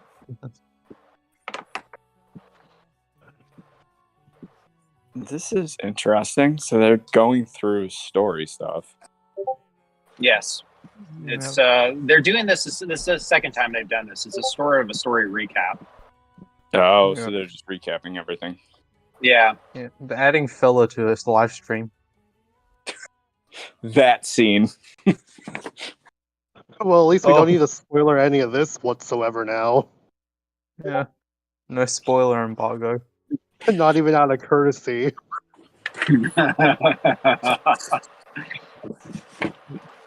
All right, Young Jesus shared the the house sorting. Oh, his Hogwarts list. Yeah. You know what? I'm down with this. Jesus, good work. I would agree. Oh, we've got to do Emil. Was it Nier and Kaine? Well, we were just talking about reincarnation characters, though. Yeah. Well, Kaine would definitely be a Slytherin anyway. Oh wait, no, she is. He already put her in Slytherin. Yeah. Really? You just put Kaine in Slytherin? Ooh, wait, where are we putting Zero? Zero's like that anti-hero. Yeah. She a Ravenclaw. Yeah. Maybe. She wasn't really educated, was she? Welcome to the chat, Benji, on YouTube.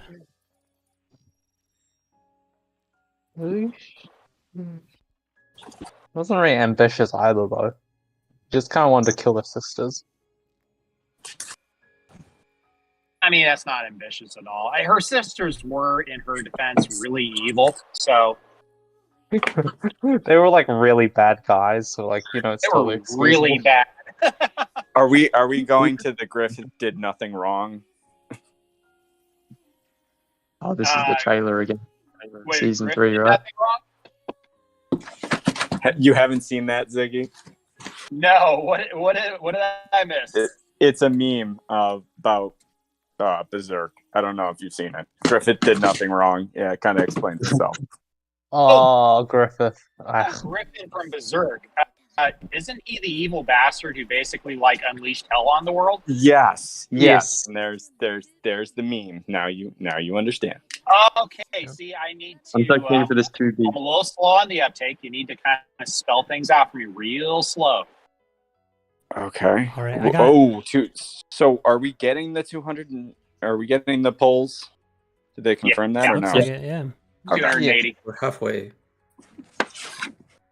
So I loaded up the Young Jesus Hogwarts sorting so we can look at it on my stream as soon as something not interesting is going on the JP stream.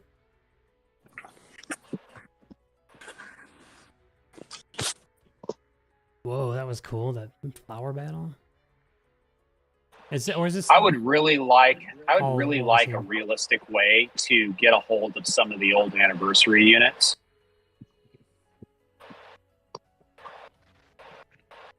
Like, there's some debris out of those that would be of a good benefit to my account. Yeah. You could always wait for Mama's exciting festivals. That's a good point. That's probably a better way to get a hold of targeted unit or costumes from Annie. That's a good point. Yeah, because the pities are usually always like 150. Yeah. No, that's a good point. Patience, grasshopper.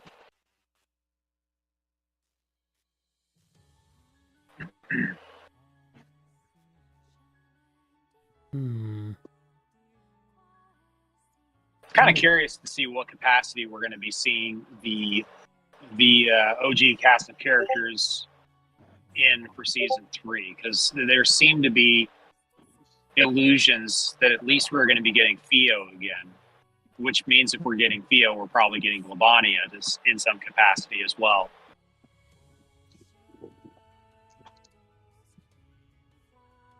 So I'm gonna post the. It looks like it's on a loop right now. Oh no. Yeah. This one. Wait, isn't this the exact same Yeah, it's the same sequence. So are we officially done with the live stream now? Yeah, I swear. No, it looks like it's still. Or is no? It looks like it's still playing. Okay, I mean, it feels like it's either a end cap or a intermission. Hey, Capit, are you still here? Toilet break? Capit, are you in the chat? No? Someone's asking for a We Discord lost him to the invite.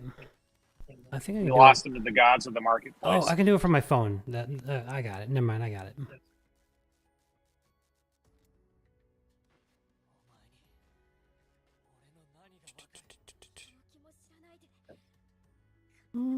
Yeah. Wait, this isn't. Why is this different? I'm trying to retrieve like an invite link to my own server and I can't. I got it. You got it? Oh, thanks, Cap. Can you post it in the YouTube chat? Oh, you got it. Got it. Thank you. I have like a weird thing going on right now where if I navigate around Discord, it'll change on my live feed and just it's awkward. I have like 2 different Safari That's windows. to avoid awkward. So that I can have them in 2 different places on my OBS window, and yeah. So when I click on one, it freezes the other. Yada. Gotcha. So is that a hardware limitation or something else? I don't think it's hardware or anything like that. I think it's just the way OBS picks up images. Like it can only animate one Safari window at a time. Gotcha.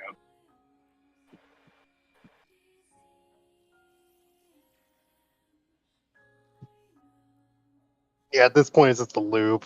Oh man. Yeah, very much a loop. Okay. All right. Well, let's take a look at Young Jesus Hogwarts sorting. I got it up on the the screen here on my stream. So in Gryffindor, across the top, we have Theo, 063Y, Udeal, Griff. That's Hina, right? And then, sorry, it's just small. And then 2B. Oh, so we're including the Automata. Okay, Slytherin is 9S. Priet, Yuri. Oh yeah, Yuri's a total Slytherin. Sarafa, Ivania. Yeah. Noel, Gale. Okay, I can see Gale. And Kaine? Or is that 0? No, Kaine. That's Kaine. Kaine, okay. And then at the end of Slytherin.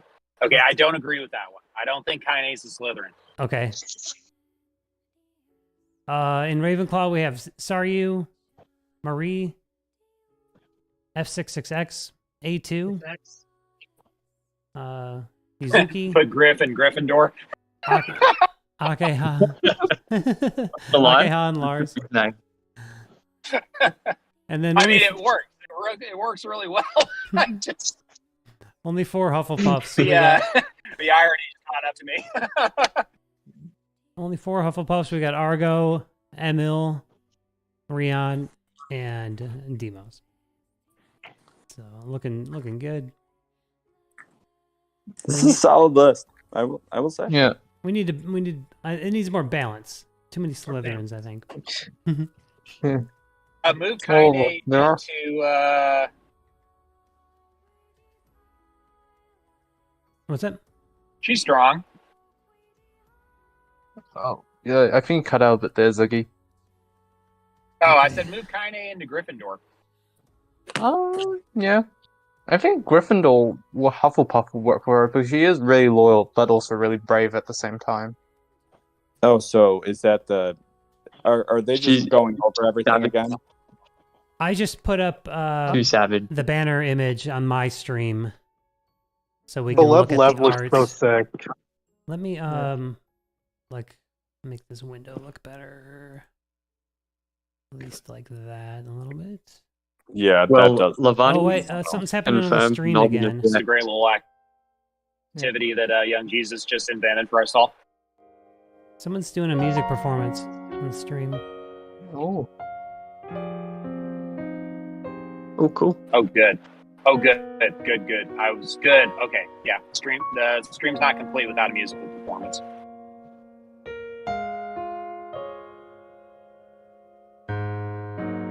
I mean, that goes without saying. Let's be honest. One of the best parts of this game is the music. Agreed. Yes. And that's saying something. All right, hold on. Here we go. All right, I gotta get back to work. You all have a good night. Hey, thanks for joining, Cap. Hey, thanks for dropping in. Catch you later, Cap. Later. Yep, catch up with you when you're not banning me from Reddit or something.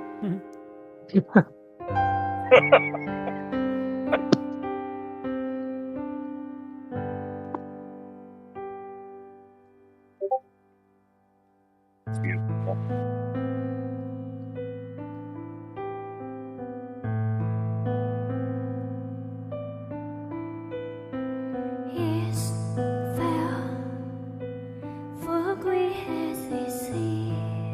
Dude.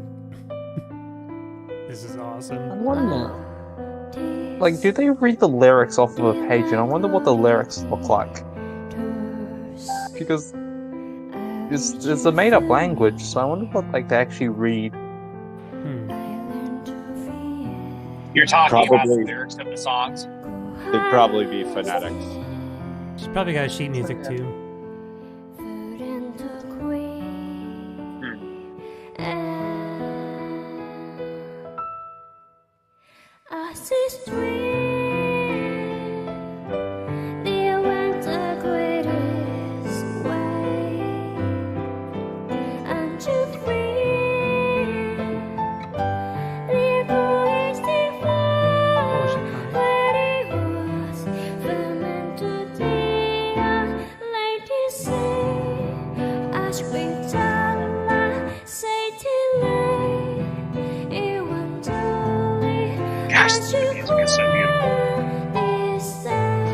It's very evocative that I feel like the performers even feel it so deeply.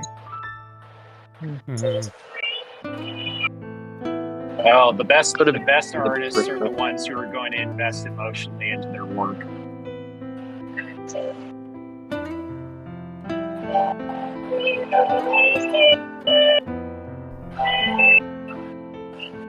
Delays coming through on somebody's mic. Oh, sorry, I'll turn mine down a little bit. Oh, we got someone on classical guitar here. I'm just going to go back to this point in the stream and just watch this part over again just so that I can enjoy the music. And I'm going to shut up now.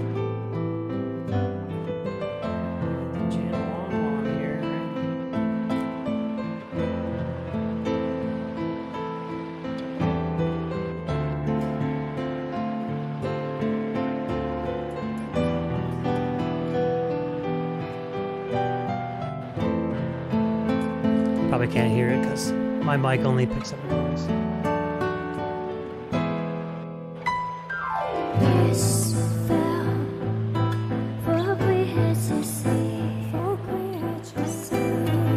That looks like a PRS. Close. Check out the headstock. Nothing. It's all custom. It's a Warmouth. It's all Warmouth parts. They were like, "Do you want a logo on the headstock?" I'm like, "No, nothing."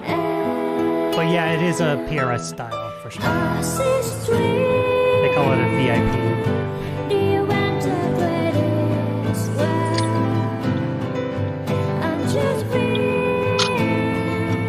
Oh, they've got a duet going. Ooh. Get those dueling voices going. I like it.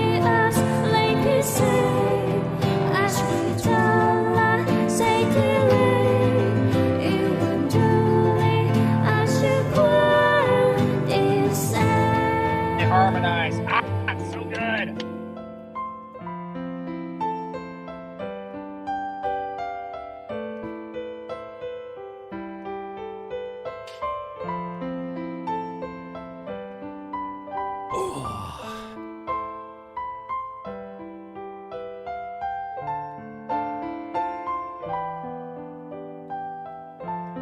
So when are we getting that album? That's all I want to know.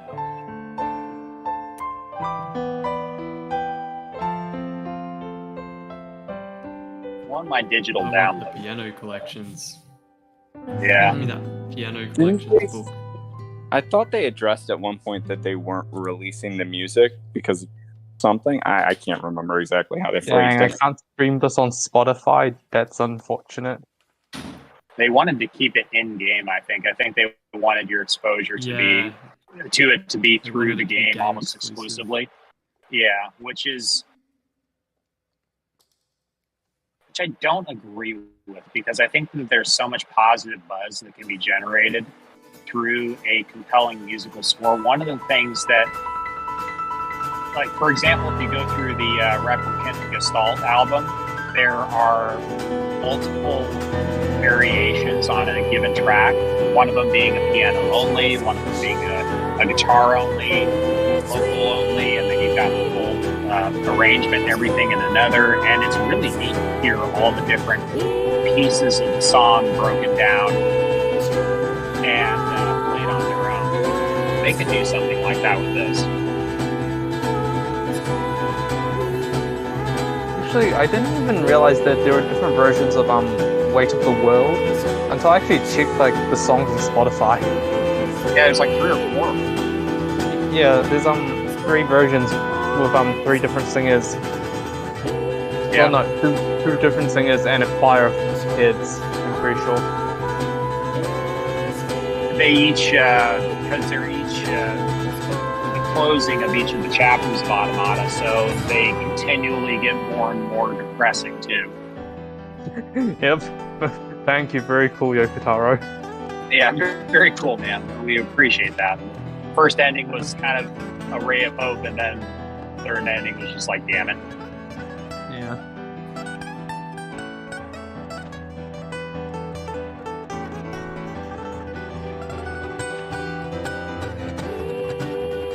That's just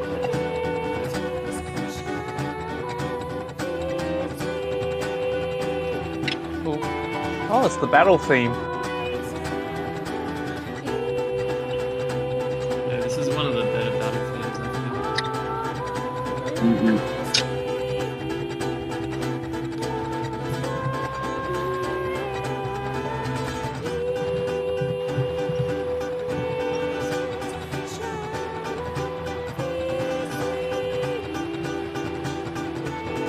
Got like the Spanish style guitar going on in the background.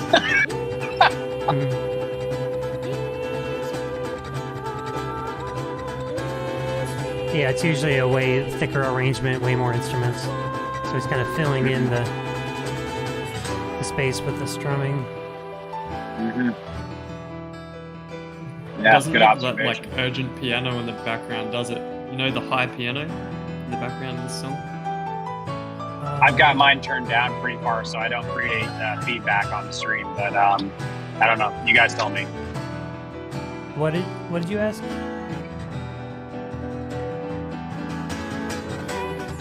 I think it was Jesus that said it. He said there was something about a second piano in the background. Oh, okay. Yeah, it's missing that high piano in the background.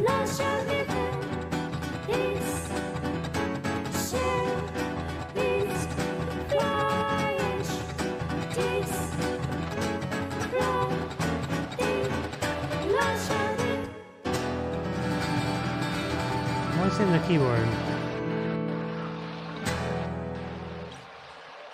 He said it was missing from this. Oh, okay. I understand now. So there's it's one of the filler. Yeah, I'm assuming it's one of the filler instruments that adds more weight to the overall track. Yeah. Yeah, it makes it sound like urgent, like a bit more urgent. Gotcha.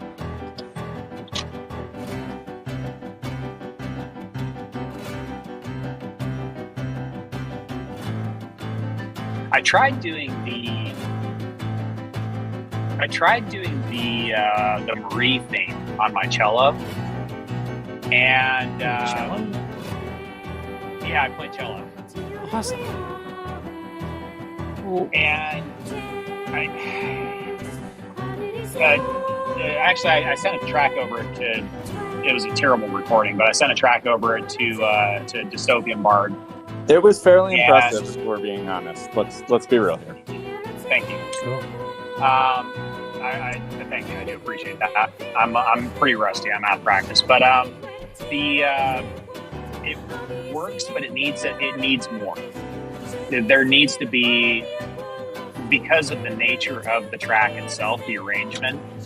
There needs to be multiple parts of it contributing to each other, layering upon each other. So playing off of what Jesus said about that second piano or that background high pitch deal, adding urgency to the track. That is an important component, along with everything else, the vocals and the sort of that bass line melody that plays through and everything else. Well, this is the theme song of Subjugation Reset Hell. That's just PTSD. I hear this one Subjugation. I've got the volume turned off for a purpose. Yeah, this is a good one. This vocal line would always be in my head, like when I started playing this game. I hope they do my favorite one, the one I'm analyzing. Subjugation Reset Hell. I love it. So I'm a musician. Young Jesus is a musician. Ziggy's a musician. I didn't realize. We've all got our classical roots to varying degrees. The cello is cool. I got to play cello when I was in my undergrad. I did a bachelor's in composition, and I got to learn like a little bit of like almost every instrument. And when I had the cello for a half semester, oh man, did I just float! I was just flowing that thing. It was so nice. Really enjoyed playing the cello. Instrument. It's I'm trying to Tim get Henson I'm of trying to get cello. I'm trying to get at least one of my kids interested in the cello so that I can pass it on to them, because I've got this beautiful rare cello that was made by a violin maker back in 1912. Whoa. And there were only 4 of them made. Wow. And so it's an old cello. I mean, it's over 100 years old. Amazing. And it's a family heirloom, and I want to pass it on to my you know, I want to pass it on to my kids, but I want it to be appreciated. Yeah. Yeah, that's one of those things where when you give that, you want it to make sure it stays within the family. Or else I'm going to crawl out of my grave and bust your butt.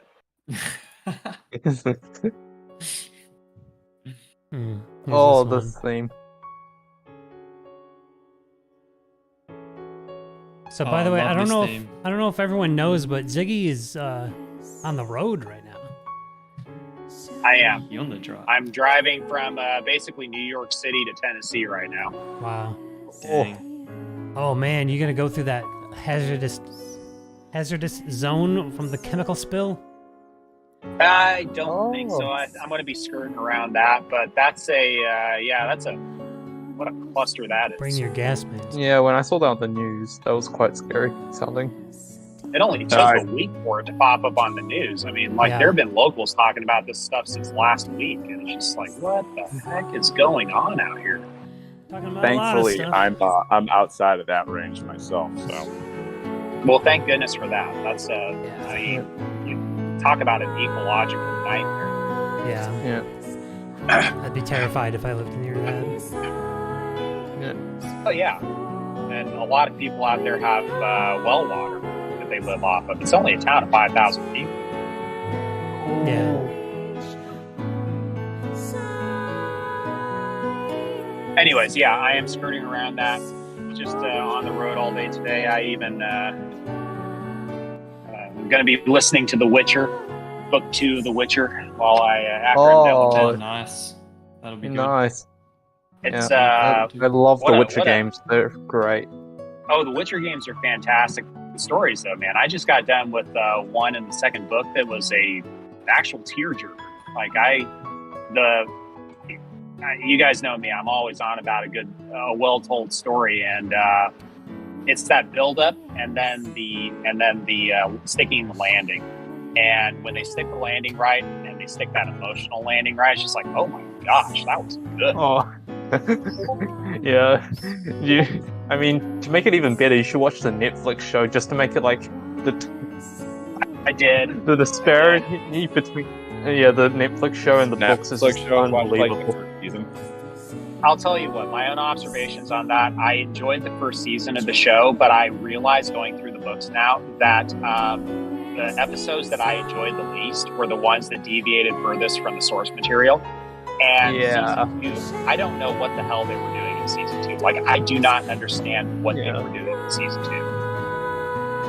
Yeah, plus with the departure of Henry Cavill, who I'm pretty sure was one of the only people that actually liked the original story.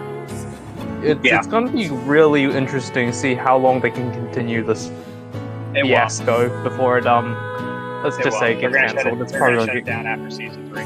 It's done after season 3. I will eat my shorts if it goes through to season 4. Yeah. We're also going to have like a Game of Thrones season 8 for like, I don't know, a few more seasons. Yeah, well, thankfully we got House of the Dragon, because season 8 of Game of Thrones, was filmed with a potato, and I don't know what they were doing. Like, it's also probably written with a potato. Maybe, yeah. That season spoiled the entire show for me. Like, I was loving that show. I read the books. I did it all, and my gosh, way to screw the pooch. Sorry, Fireplane. I'll keep it G-rated. That's okay. I was really late on watching the final Game of Thrones season. I was like years behind. I just watched it pretty recently. I thought, like, what's the episode called? Like the Black Knight or something? The Long Night. Oh, yeah, God. The one that they filmed with a potato. Oh. What are they filming? What do you mean? You just don't have your TV cranked up high enough? Yeah, you got to have the contrast like jacked up to 11. Okay. I thought it was an incredible episode, though. There were in all fairness, standing on its own, it's not bad. But when taken in comparison to everything that came before it, it's a head scratcher. I thought Just it definitely made it made Minas definitely a Tirith Hollywood look moment. like an anthill. It was insane. That battle was insane. But Yeah. also, didn't that season come out before like a book version of it? Yeah. The author's season. perpetually stumped on. Okay, so I had writer's block for about a week, and so I know what it feels like. The dudes had writer's block for a decade. Yeah. I think they ran out of source material after season 5, and that's when they started deviating from like source material, and they had to make it up by themselves. And you can very much see it in the how it ended. Yeah, 6 was fine, by the way. Season 6 was perfectly acceptable, and season 7 you could start to see the writing on the wall, even though I still enjoyed it. Yeah, the end of 7, the frozen lake from there on is just trash, in my opinion, story-wise. The ending was pretty. The ending was unsatisfying because it deviated from the overarching theme of the show. Yeah, I know what you mean. In the last episode, like her choice to do that was kind of breaking character from what I expect from her. It had to happen. It was planned to happen, but the problem is for something that dramatic, there has to be a build-up. Yeah, it was terrible execution. It's basically There all wasn't it was. There wasn't It enough basically to push that took a character story over that the should edge. have been played out over the course of an entire season and played it out over an episode and a half.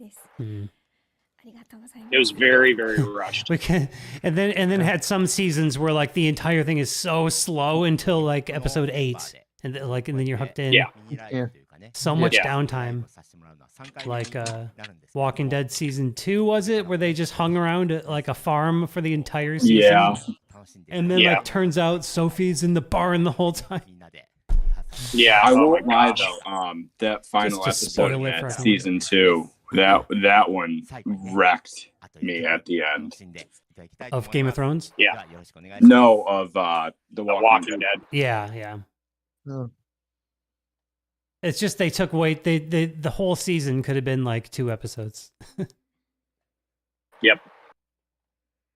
Anyone watching The Last of Us? It's been really Not good yet. so far, actually.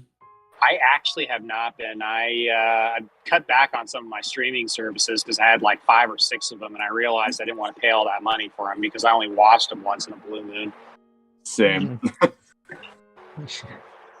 I basically only have kept. I'm watching the. By the way, let's talk about. I don't know if you guys are familiar with this, but Michael Sheridan is the one who wrote the Yellowstone show, the King of Tulsa, the 1883 and the 1923 shows. Dude's basically forming his own cinematic universe, like super low key. And I'm subscribed now to the Paramount service because that's where all those shows are. So it's just I enjoy a well written show, and those are really well written shows. I do too. It's also hard when your significant other is not the same way. Well, that's kind of the way I am with my wife. Like, hold on a second.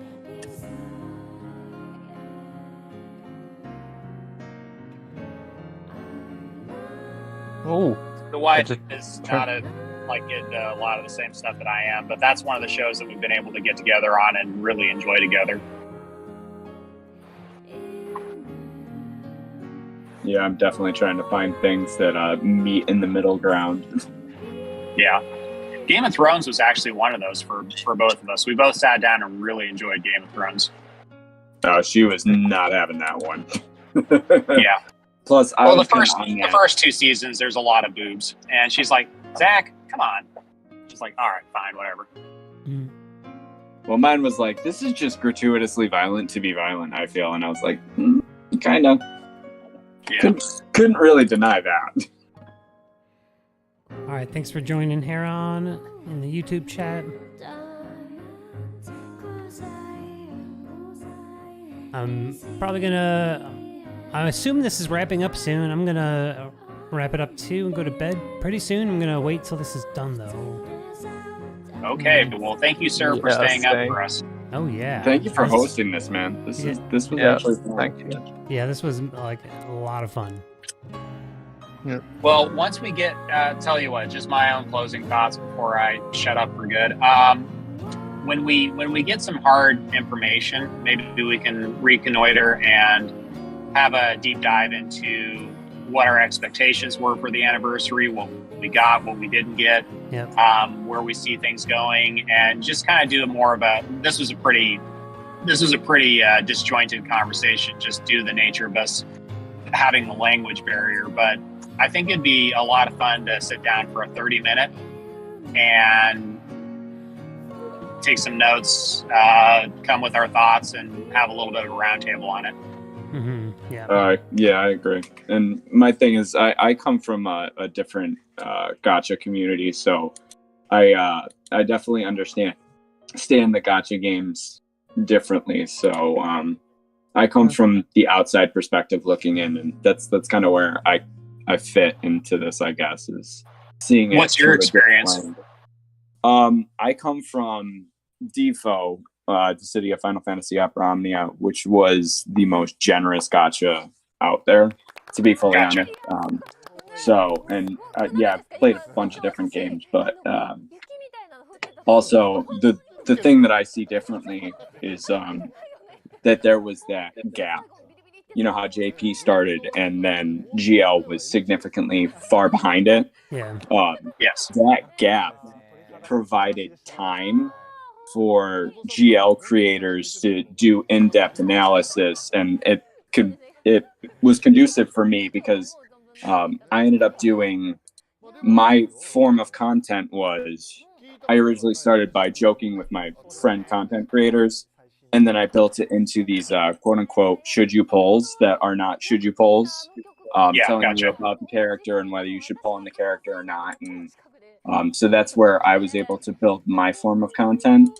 So it's difficult for me in the fact that I can't do that because we don't know well in advance, you know, whether it's worth polling or not. There's obviously data mining, but that's significantly reduced time to turn around and say, you know, hey, whether it's actually worth something or not. So there's also a different stigma placed upon that because there is a general ask of respect where the data mined and spoiler information is relegated to one corner of the internet, and the people who wish to partake of it can, but it's sort of like a speakeasy. You go in there, you have your drink, and then you leave and you don't tell anybody else about it.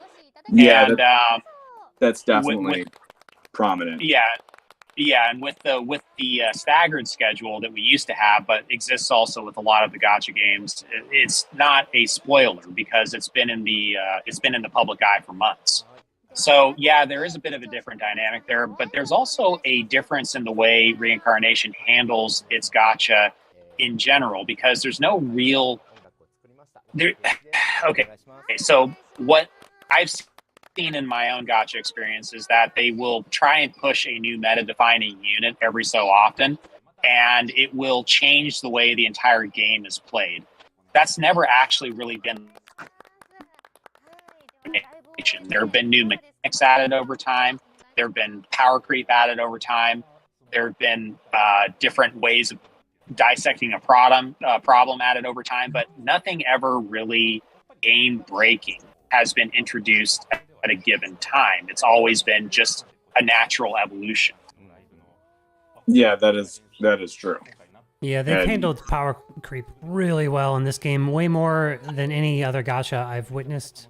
Like, well, here's the other thing that I will say too with this game is the power creep is significantly different in that the power creep, I feel, from my perspective, usually tends to focus and fixate towards the arena rather than you know, being completely towards a PvE character that will make all of your fights in PvE easier, which, you know, that's significant. And that I feel like that happens. I don't know. I know Ziggy said he played War of the Visions, but that's another Square title where, you know, they'll release a character and it'll be meta defining for arena and player versus player. So,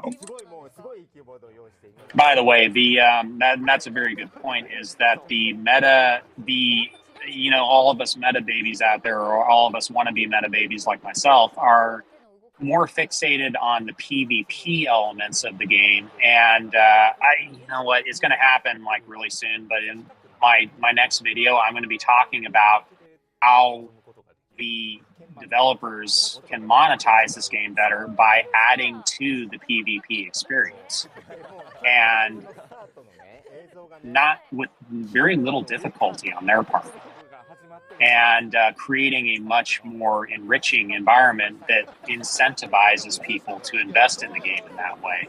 Because right now, everything in the PvE side of things is very free-to-play friendly. And by the way, we want that to maintain the same. The accessibility of the game, as far as not having to chase a meta, but still complete all the content in the game, is very well balanced. And that shouldn't go away. But you still need to be incentivizing people who want to compete, because a lot of us out there want to compete. For goodness sake, we're making meme videos dunking on each other in arena because we want to compete. And so we're just doing it the way we can by making it up. So, guys, game developers, take advantage of that. You got people who want to do this. Capitalize on it. Yeah, and regarding that power creep I was mentioning, like it's amazing that A2 was top tier for an entire year. Like if it were any other game, she would have been power crept in like 3 months to 6 months. And also the fact that they make effort to make old costumes relevant again. Yes, is really cool. Yeah, it's like other gacha games that just always replacing, and sometimes they do that kind of thing, but I think in this game the developers really wanted to like change that up and slow down the power creep, keep costumes relevant, and I've just been really impressed. Ever since 1.5 Annie, then we kind of departed from that. We started to really get like new power creep, and then Persona, and then Sino, and then New Year's. Yeah. But it happened pretty fast. Overall, I think they've handled it really well, and I'm really impressed with the developers in that regard. But again, to the developers' credit, 1.5 introduced 3 costumes, which are still very, very relevant in any meta play. Yeah, like they haven't really fallen off. They have not fallen off in the least bit, in my opinion. All 3 of those costumes are excellent for different reasons. I also think that what they've done a really good job of is maintaining a character throughout the year. Like you said with A2. They don't make something and make it so broken that there's not a counter or a resolution to dealing with that. I mean, I finally reached into the top 100 in Arena, and I started finding out everyone was using either Celeb Demos and Bloody Griff or Yuletide Gale and Bloody Griff, and it was just like, there is the solution to that. You can use Summer Wife to be able to circumvent having to deal with that the entire time. So you can use Summer Wife, you can use Celeb Akeha, you can use a straight turret team that just rushes out and like murders everybody. Yeah. And there are multiple counters to that. They have made it very, very easy to work ways around things. Yeah. The speed mechanic, the agility mechanic in Arena is still the most busted feature, because if you get someone who is tuned really high on speed, they've got all of the top debris, they've got maxed out subjugation and whatnot weapons, you get that Bloodless Demos opening up in an Arena, because I've been running into them a lot lately. But you get that Bloodless Demos opening up in Arena with that opening salvo, and boy, you better pray that he doesn't get a 3 chain. Oh, I've finally found that myself too. Yeah. Wait, I can't even move. I'm dead before I even get the chance to move. Yeah. Why? Yeah. Yeah. And so there is still a very hard agility mechanic, and it's good because agility is useless everywhere else in the game unless you're tuning the timing of an auto battle. Like you want certain characters to perform certain actions before others. Otherwise, agility is a pretty useless mechanic outside of arena. Yeah. This is pretty cool. What's this? Well, it's the 2 stars. I keep coming back to this. Like, we need a system to upgrade our 2 stars. What is it? What is this? It's Nier Battle Royale. Oh my god, it's the Fortnite collab. Finally. So this is the new story. This has to be the new story because it's showing. Wasn't it something about new characters interacting in the cage and? Well, they're going to be. They said they're going to be going. Oh, hello. I'm just seeing it now. They're going to be interacting outside of the cage. Yeah, this is. And by the way, this is what I was saying. They're going to be going to war because each of these characters is a intelligent weapon.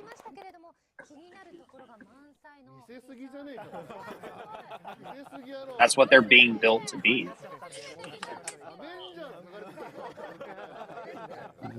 That was cool.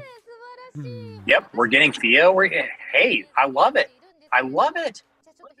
Yep. But it's still going. Oh my gosh, they got my girl Yuri there. Akaha's looking good.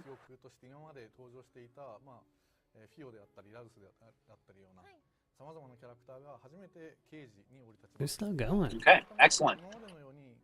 It's a long stream. It's 2 hours. Yeah. 2.5. Farplane's nodding off us over there. We're about to hear his face like impact the keyboard. Buttons He's fly just gonna up. pass out on midstream. Oh, luckily I actually don't have to work tomorrow, so I can sleep in. That's good. That's good. And we may lose Geesus here too. He said it's what is it? Almost 11 o'clock for you now. Yeah, 11:30 p.m. Yeah, it's only I don't 11:30. start till 11 tomorrow. 5:30 Jesus is a.m. for turning me. into a pumpkin in 30 minutes. Now I'm NZ is very late. I stay up this late. I just, you know, I don't do things until this late. Now I gotta like go get ready for bed and all that, you know. So it'll be a little later, Yeah. but I'm not a stranger to staying up till 5:30. I don't know why. It's just Well, I started work at 6, so just nocturnal. Yeah. I was so wound up for this that well, first of all, I don't even think I clocked 5 hours of sleep last night, but I finally, and so I've been talking with Shell Talks back and forth on private chat, kind of doing some edits to my script. And I finally wrapped that up at about 10:30. And then I was my brain was awake because I was getting all hyped up for this that's going down today. And so I woke up every hour. Oh no! Because I knew I had to be in my car driving before we started the stream, so I wasn't dinking around with my luggage and stuff. Mm-hmm. And so I basically woke up at 1, at 2, at 3, and then finally woke up at 4 and said, "Oh, I'm up." Man, sounds rough. It is what it is. I'm fine. I'm energized. I'm pumped. Nice. Just excited to be a part of it. Having a good time. Heck yeah! Thanks again to everyone for joining. I'm still gonna stick Thanks it out. Farplane for hosting. Yeah, I'm still gonna and stick if this you're out. new to the channel, feel free to like and subscribe. You know it. It's not like I haven't worked on YouTube channels myself, so you know, you guys definitely do throw a like and subscribe to the guy. Show him some love. Yeah. Those of us who do this as a passion project, we're terrible at self-promoting ourselves because we don't see it as a marketing model. We see it as just, again, a passion project. Story of my life. I spent years making an album before, and then like finally release it, and then just like just no promotional effort. That's why I need to be represented. I need like a label that's like gonna do all that work, you know, after I finish it.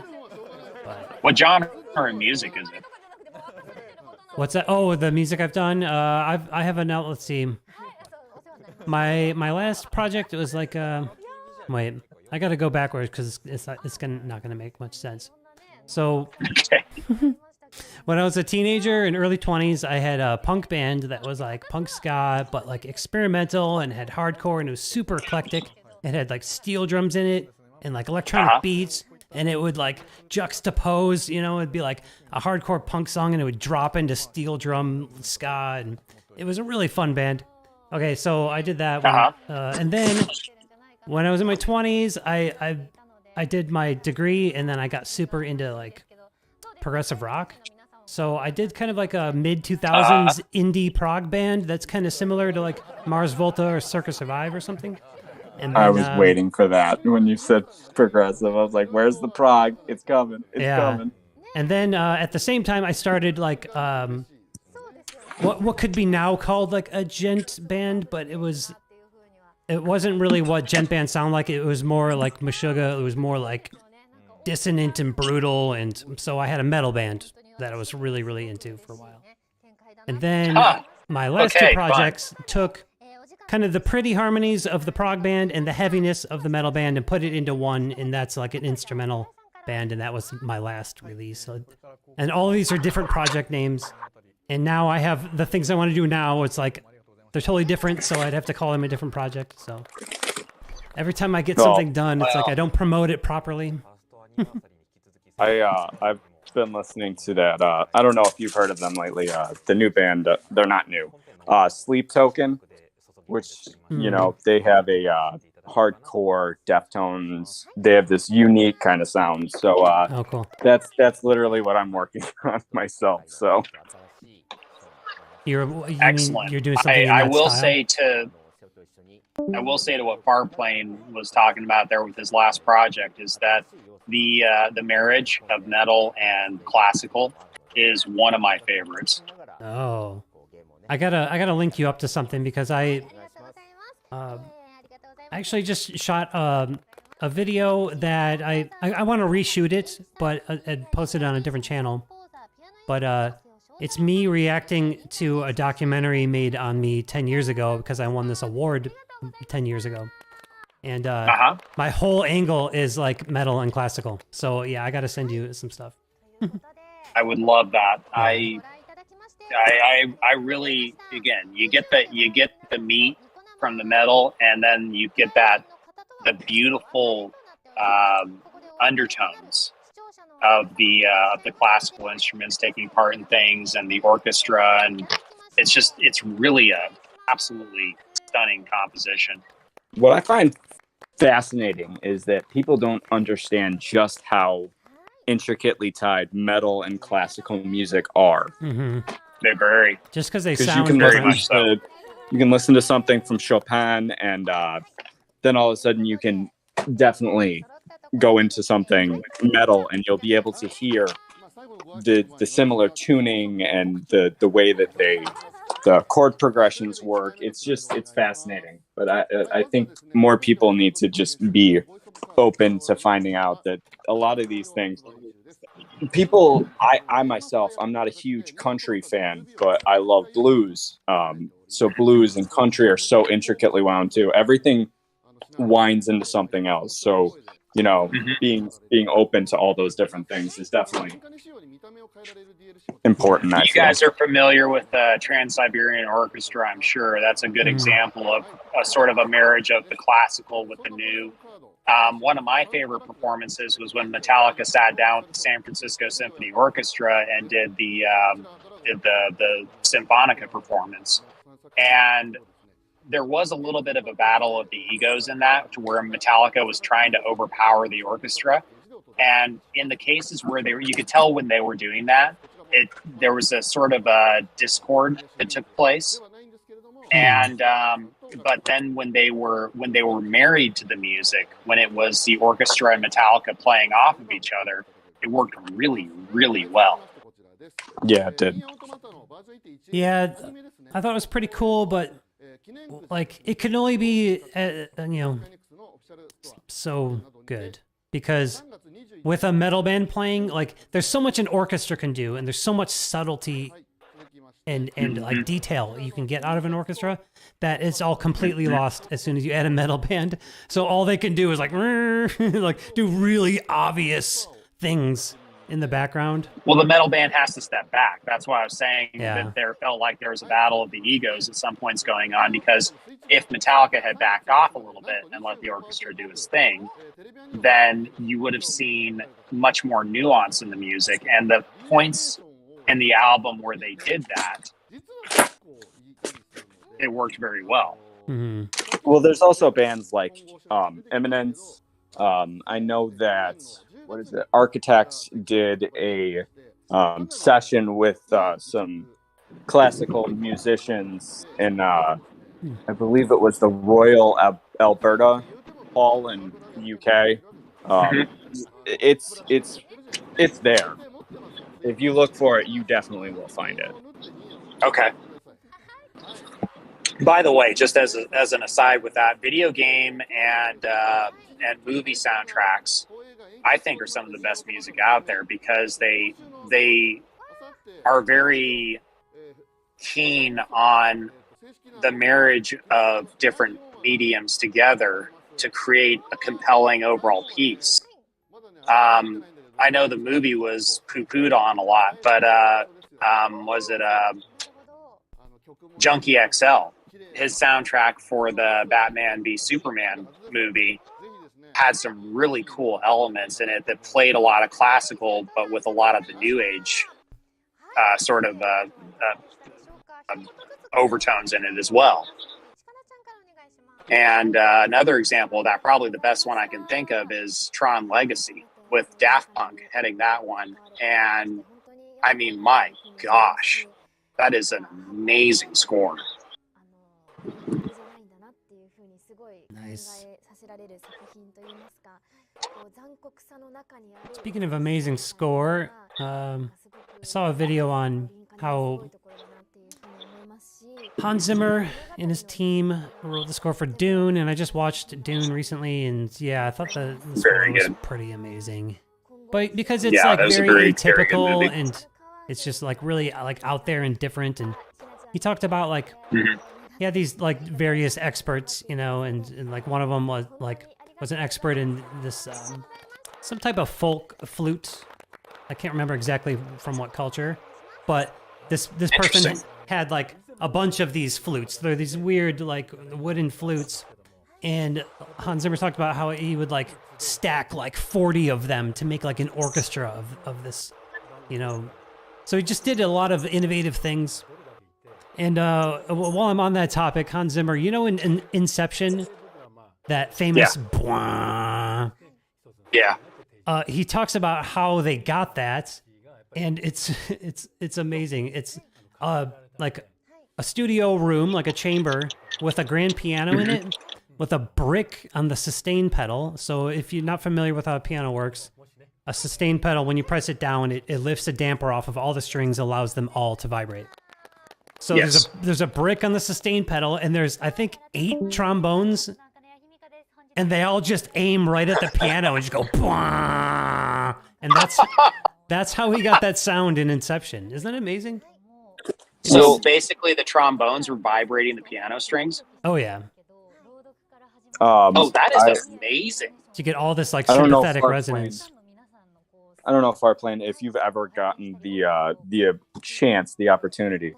But if you ever do get the chance, Tom Morello, the guitarist for a lot of bands, most prominently, obviously, Rage Against the Machine.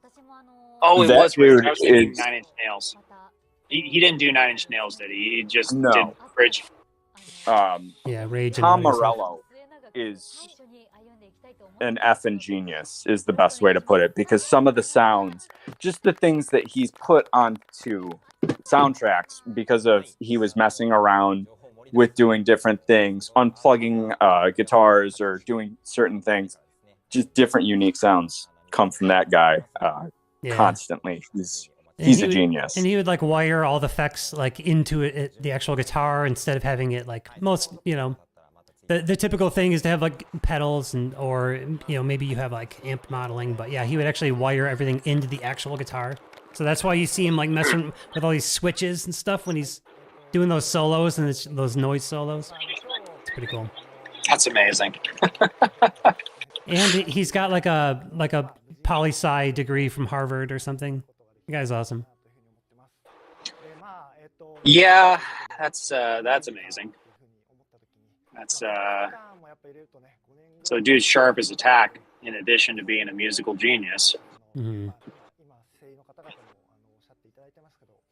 Yeah, I actually God, whenever that was, I remember I went and bought that CD like when it came, like pretty soon after it came out, the first Rage CD.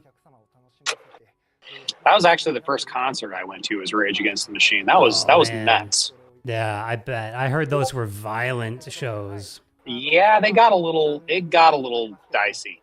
My first concert was Megadeth, Pantera, and White Zombie. Oh my gosh! In the best era, of each band. It was Megadeth, Countdown to Extinction, Pantera, Vulgar Display, and White Zombie, Los Exorcisto.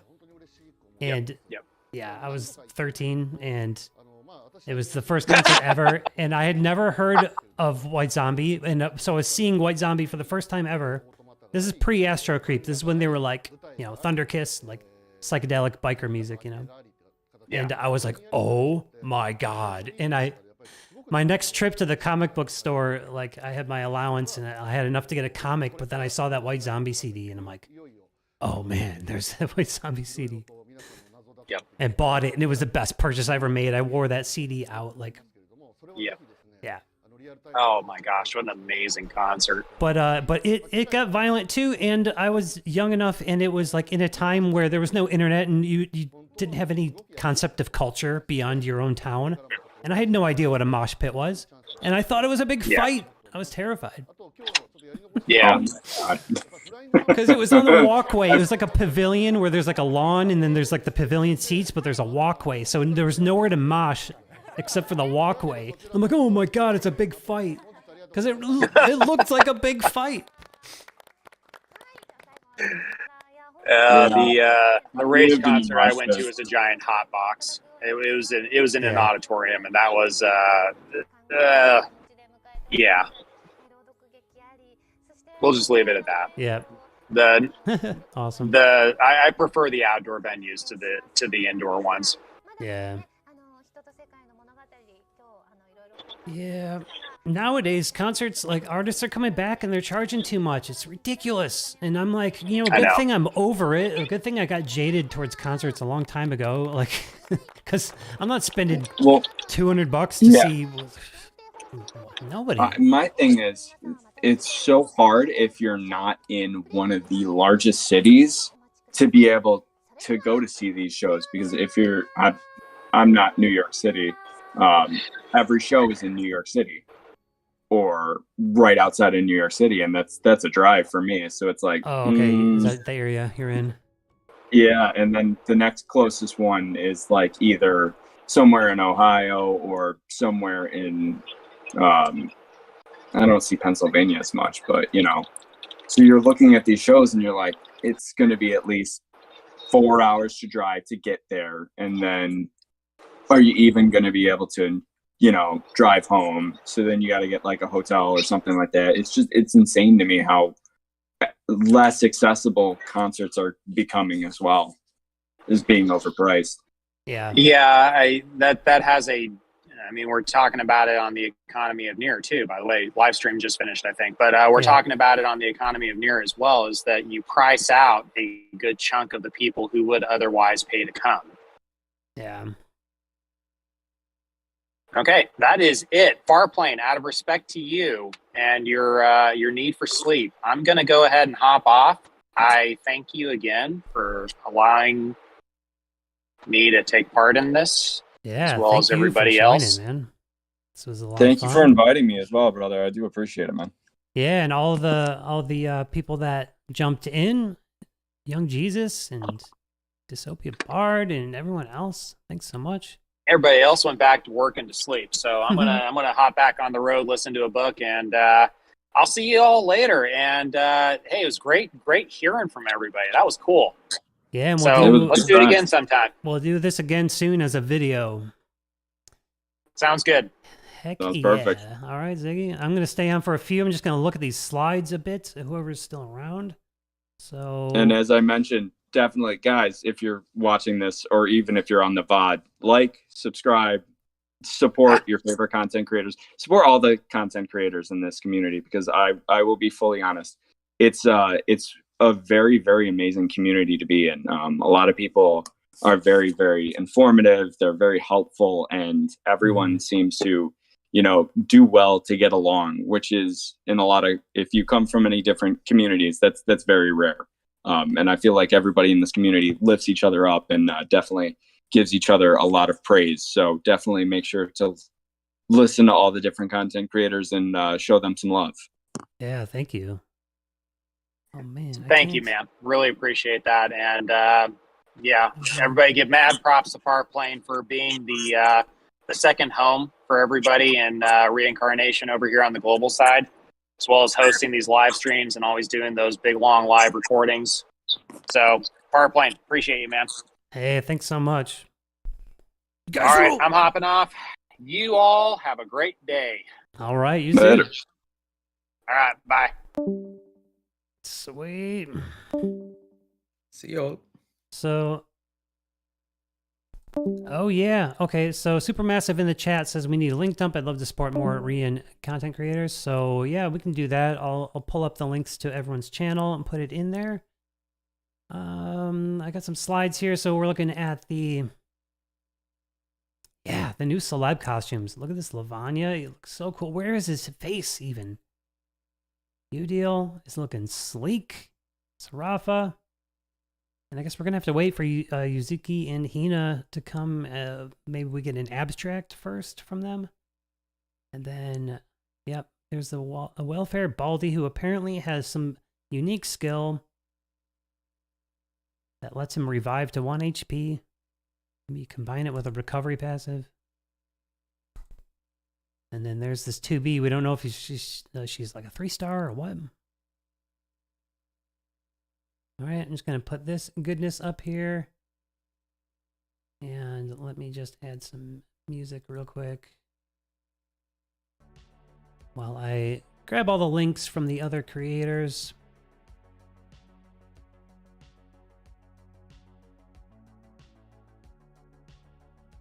Okay.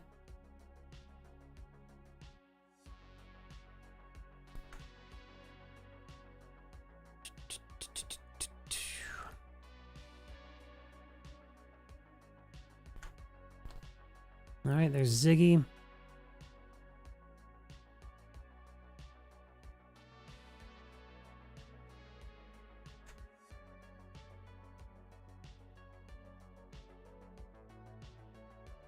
Oops. Putting in all of the fellow content creators that hang out. Server, etc. What else? Where's Young? Here he is.